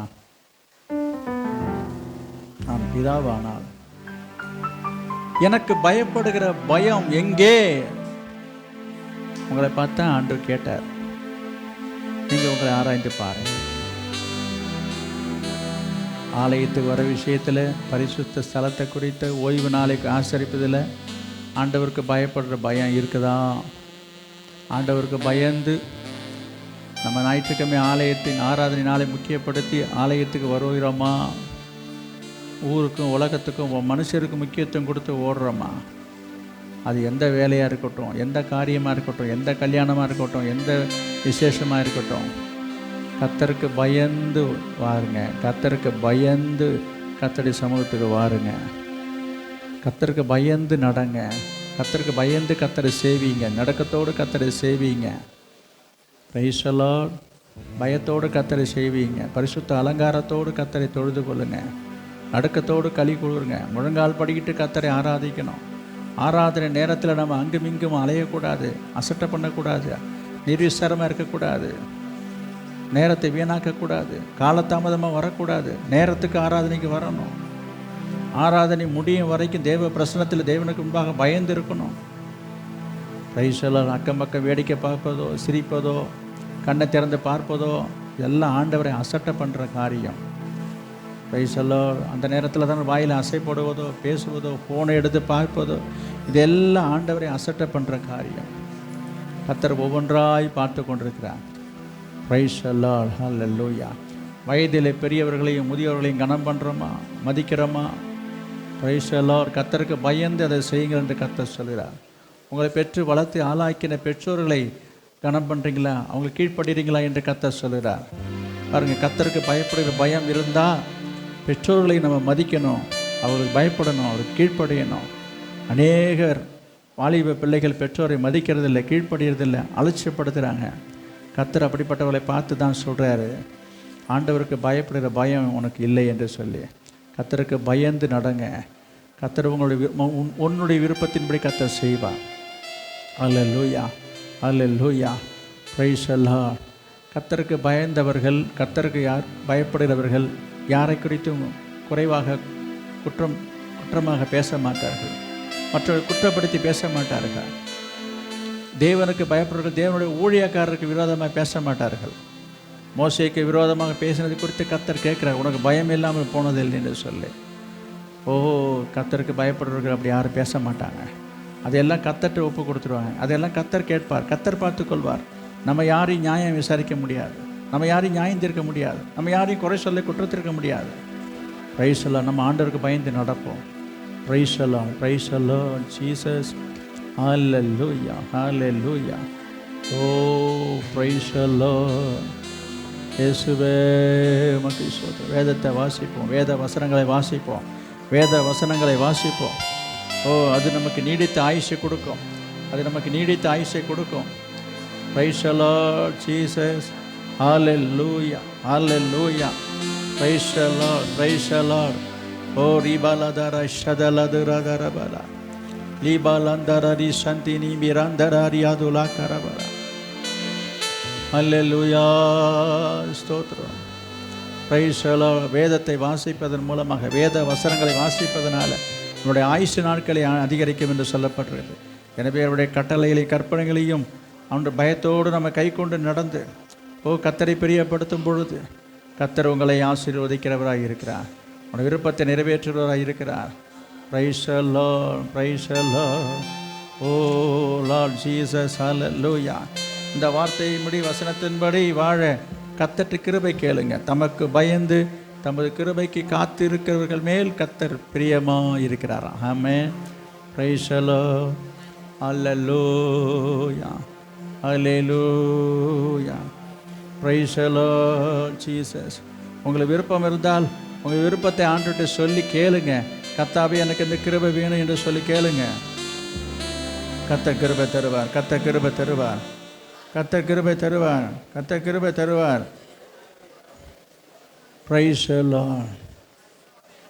எத்தனை பேர் இந்த கேட்ட வார்த்தைக்கு, இந்த வசனத்துக்கும் உங்களுடைய இருதயத்தை ஆண்டவருக்கு திறந்து கொடுத்து ஒப்பு கொடுத்து கீழ்ப்படிந்து நடக்க ஆயத்தமாக இருக்கீங்க? எத்தனை பேர் விருப்பமாக இருக்கீங்க? எத்தனை பேருக்கு அதில் விருப்பம் உண்டு?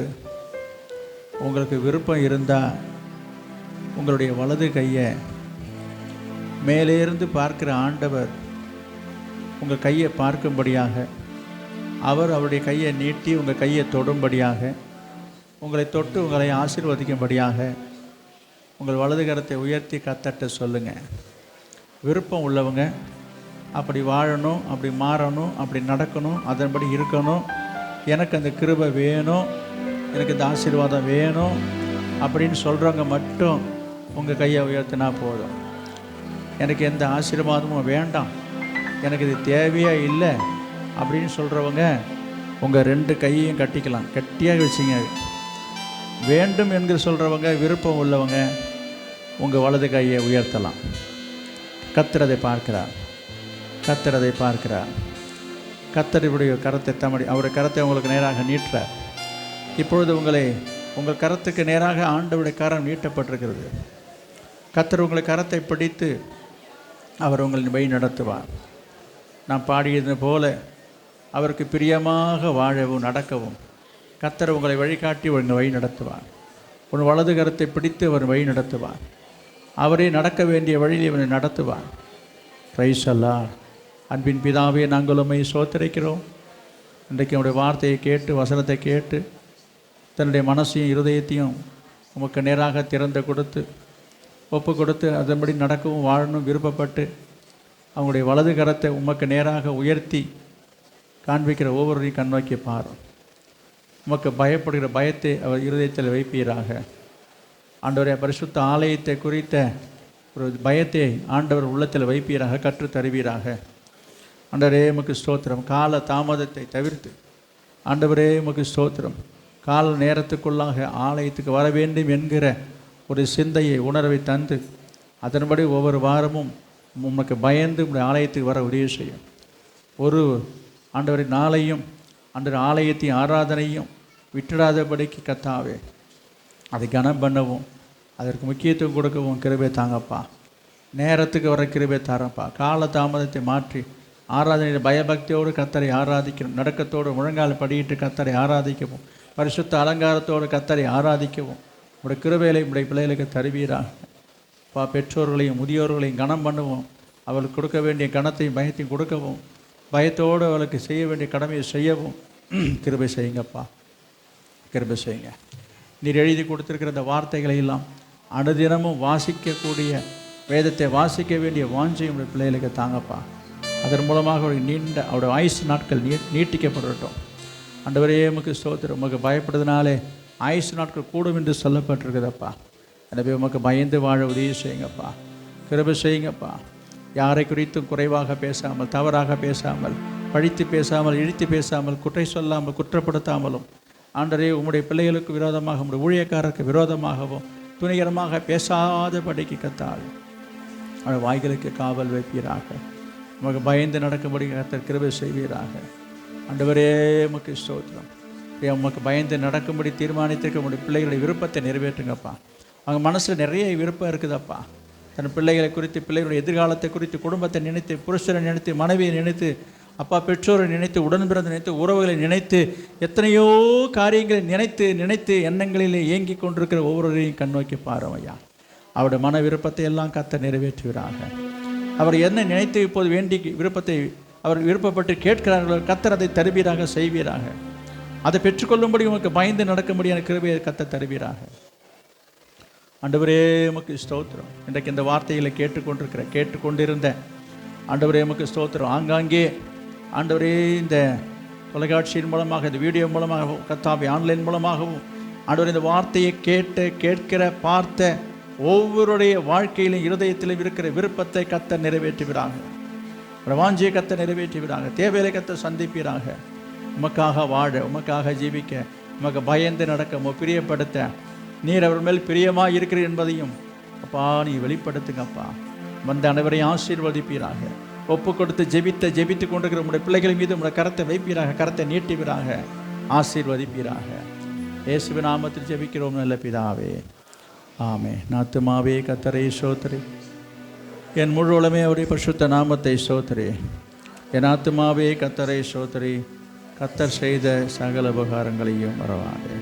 ஆமே. நம்முடைய கர்த்தராகிய இயேசு கிறிஸ்துவினுடைய கிருபையும் பிதாவாகிய தேவனுடைய அன்பும் பரிசுத்த ஆவியானுடைய அந்யோன்ய ஐக்கியமும் இப்பொழுதும் எப்போதும் சதா காலங்களிலும் நம் அனைவரோடும் சகல பரிசுத்தாளன் கூட தங்கியிருப்பதாக.